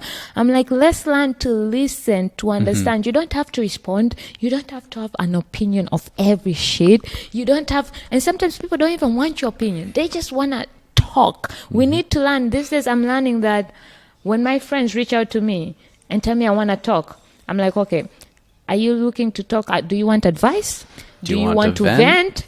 Do you want, what do you want, so that I can prepare? What hat do I need to be wearing right now? And it's okay to ask that. And it's also okay for us friends to put boundaries for our mental health. If your friend reaches out to you and they just want to, and you're not in that space, it's okay to tell them, I really want to be here for you, but today is not the day. I can't do this today. And let's not take shit personally, because we are all dealing with shit that we can't always be running to our friends with. One of the things that Shelby and I have implemented a long time ago is actually, especially when we were doing long distance, it's always, you always almost have this desire that like you call your significant other and they're going to answer and you're just able to jump into your shit right away and just talk to them and throw ideas out at them or vent at them or whatever. Doesn't matter, right? And sometimes when you're in that moment and you need to vent, you don't consider what the other person is doing and you just think that it's going to happen automatically. So one thing that we implemented, especially when we were doing long distance, is that when she calls me or I call her, the first thing is, hey, do you have a few minutes to talk? Like I really want to vent about something. If the other person says no, the person who asks has to be okay with it and be like, okay, okay, sounds good. Like we can talk about this later. Reach out to me when you have a time. Yeah, check right? me Or something like that. Yeah. And it not only is like we ask like, hey, I need to vent right now. Do you have a few minutes? So I'm telling you, you need to put on your vent like listening hat because I need to vent. I don't want but your advice. I'm also asking if you have the time, space, and energy, and mental capacity to be able to actually listen. And if you don't, then me venting is not necessarily like it's good for me, but it's going to be shit for you because you're not in the right space to do it. Yeah, that is really important. I'm glad you did that, because that's what I'm also learning with Matthew. That's why even like last week when I knew like, okay, I want to vent, I want to do that, but I know he's busy, so why would I do that? There was this one time where I sent him a message. I was like, oh my God, I'm having a crappy day. It's like, can this wait? Because I'm about to have a very crazy meeting. And in my older days, I would have taken that personally, like, bitch, I'm your woman. But it's not. It's not yeah, personal. but he also has a life. He also has shit to do. So it's something that we need to consider and be okay with. Just because you want it that time, it's not going to happen. That's why just like when you pray to God, it's not going to answer just because you prayed. It's going to give it to you when your time is ready to receive it. And oftentimes, like I've heard this online too, is like I prayed for strength, so God gave me problems to solve. Yeah, because you pray for the thing, you're not just going to get the thing. Yeah, because after solving the problem, that's where your strength is going to come. Yeah, exactly. Right? Yeah. Interesting. We obviously can talk forever. Can talk for 5 hours if we really want to, but we gotta come to an end. We have to come to an end. I got a 3-hour drive home still, and we're both starving. We're both so hungry. So I'll ask you this. Let me take you all to a potluck. I'll tell you that. Oh, did you hear that, Shelby? She said potluck. I don't know. Hot pot? Hot pot will get her. Anyways, we'll get to that in a second. My sexy ass. Good to see you back. Oh my goodness. Talk for me, baby. Yes. I'm going to ask you, what is one thing? I mean, we've been through so much. What is one little thing that you can give to your listeners and my listeners? What is one sort of thing that they can focus on? What's one piece of advice or one takeaway or one little crumble that they can focus on? Oh my God. For a shit talker and for a person who talks a lot, you're telling her to say one shit? Damn. I'm finding ways of combining these three things. Okay. I can do one thing, but they all go together, so it's kind of one thing. It's like express it. Yeah, gotcha. So, on your story, be authentic, be vulnerable. Those three things, because I feel like we grew up in this world where we were told if we are too emotional, you're soft, or if you show your emotions, you are crybaby. Oh shit! Or fuck a pussy. It, I cry. I know, right? I cry when I'm happy. I cry when I'm sad. I cry. Like when somebody shouts at me, I cry. When I'm angry, like literally, I want to punch your face, I start crying. So I'm a crybaby, but that does not make me soft. So be whoever the fuck you want to be. The world will adjust. Those who give a fuck will stay. Those who don't will go, and you didn't need them. Because if you want to be around people who know the fake you, then why? Like, why would you even want that? Yeah. Your community will find you, and you as you is fucking good enough. So be you. Go out there and shine, baby girl. Love baby it. boy. Homie. Like, you know, I say the N word a lot, and I try not to on a podcast because I call everybody nigga. And then when I started dating a white boy, I was also calling him my nigga. And people are like, I'm like, even when I was in Malaysia, I used to tell my friends in Malaysia, because I used to call everybody a nigga. Hey, nigga, what's up, my nigga? And they'll be like, can I say that to you? I'm like, well, you can call me, but if you go out there and say it to other black people and they punch you, don't blame me. You can say it to me because I really don't care about it because I call everybody my nigga. See, I asked her to say one thing. She says three, and then off I on this tangent. I'm sorry. It's there all we go. good. It's all good. It's all good. There we go. There I we love go. that. There we I go. love that. Be you. Be authentic. Be vulnerable. And own your story, Own your story. motherfucker. Sorry. Own your story. Be authentic. Be vulnerable. Yes. Love own that. your story. Love that piece of advice. I've been thinking a lot through the episode of like the one thing, and I think whenever I share like the Comfort Via Discomfort thing, people always say, how do I start?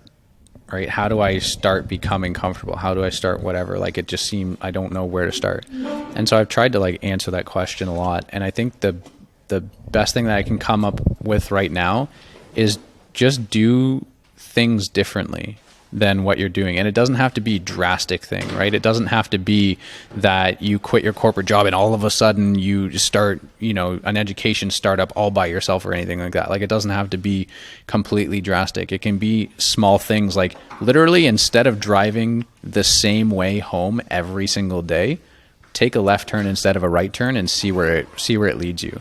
Instead of driving with a GPS, fucking put that thing down and try to do it by memory, right? It's going to take you down a different path. You're going to experience something different. It's just going to be something that breaks the habit a little bit of what you've been used to.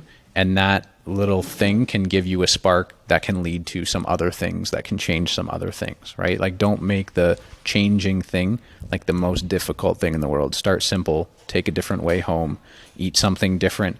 When you go out for dinner, instead of like going through the entire menu and picking, tell your partner or your spouse, pick what I'm eating tonight, just surprise me. Or tell the server, just surprise me, bring me whatever you think is really good, and just go with that. Change things up, break the habit. I like that. Go skinny dipping, go take some nude pictures, make a sex tape. But see, it didn't start with those things, but that's where it is now. I'm ending it with those things. All right, Paula, this has been fucking awesome, man. Like, the fact that we've known each other for 3 weeks and we're here doing a collab episode for 2.5 hours, like in fucking Atlanta, is just incredible. I love it. I mean, if you had longer time, I'm pretty sure we could have stayed up there. I don't think we need to visit each other because we'll literally be recording 5-hour episodes and nobody wants to listen to fucking 5 hours episode. But Adam, thank you for allowing to celebrate your anniversary and doing a collaboration with me. This has been amazing. And I knew you were a superstar. I mean, Adam came into Podfest, no one knowing him, and he ended Podfest by every motherfucking knowing him. And that's what happens when you show up and participate.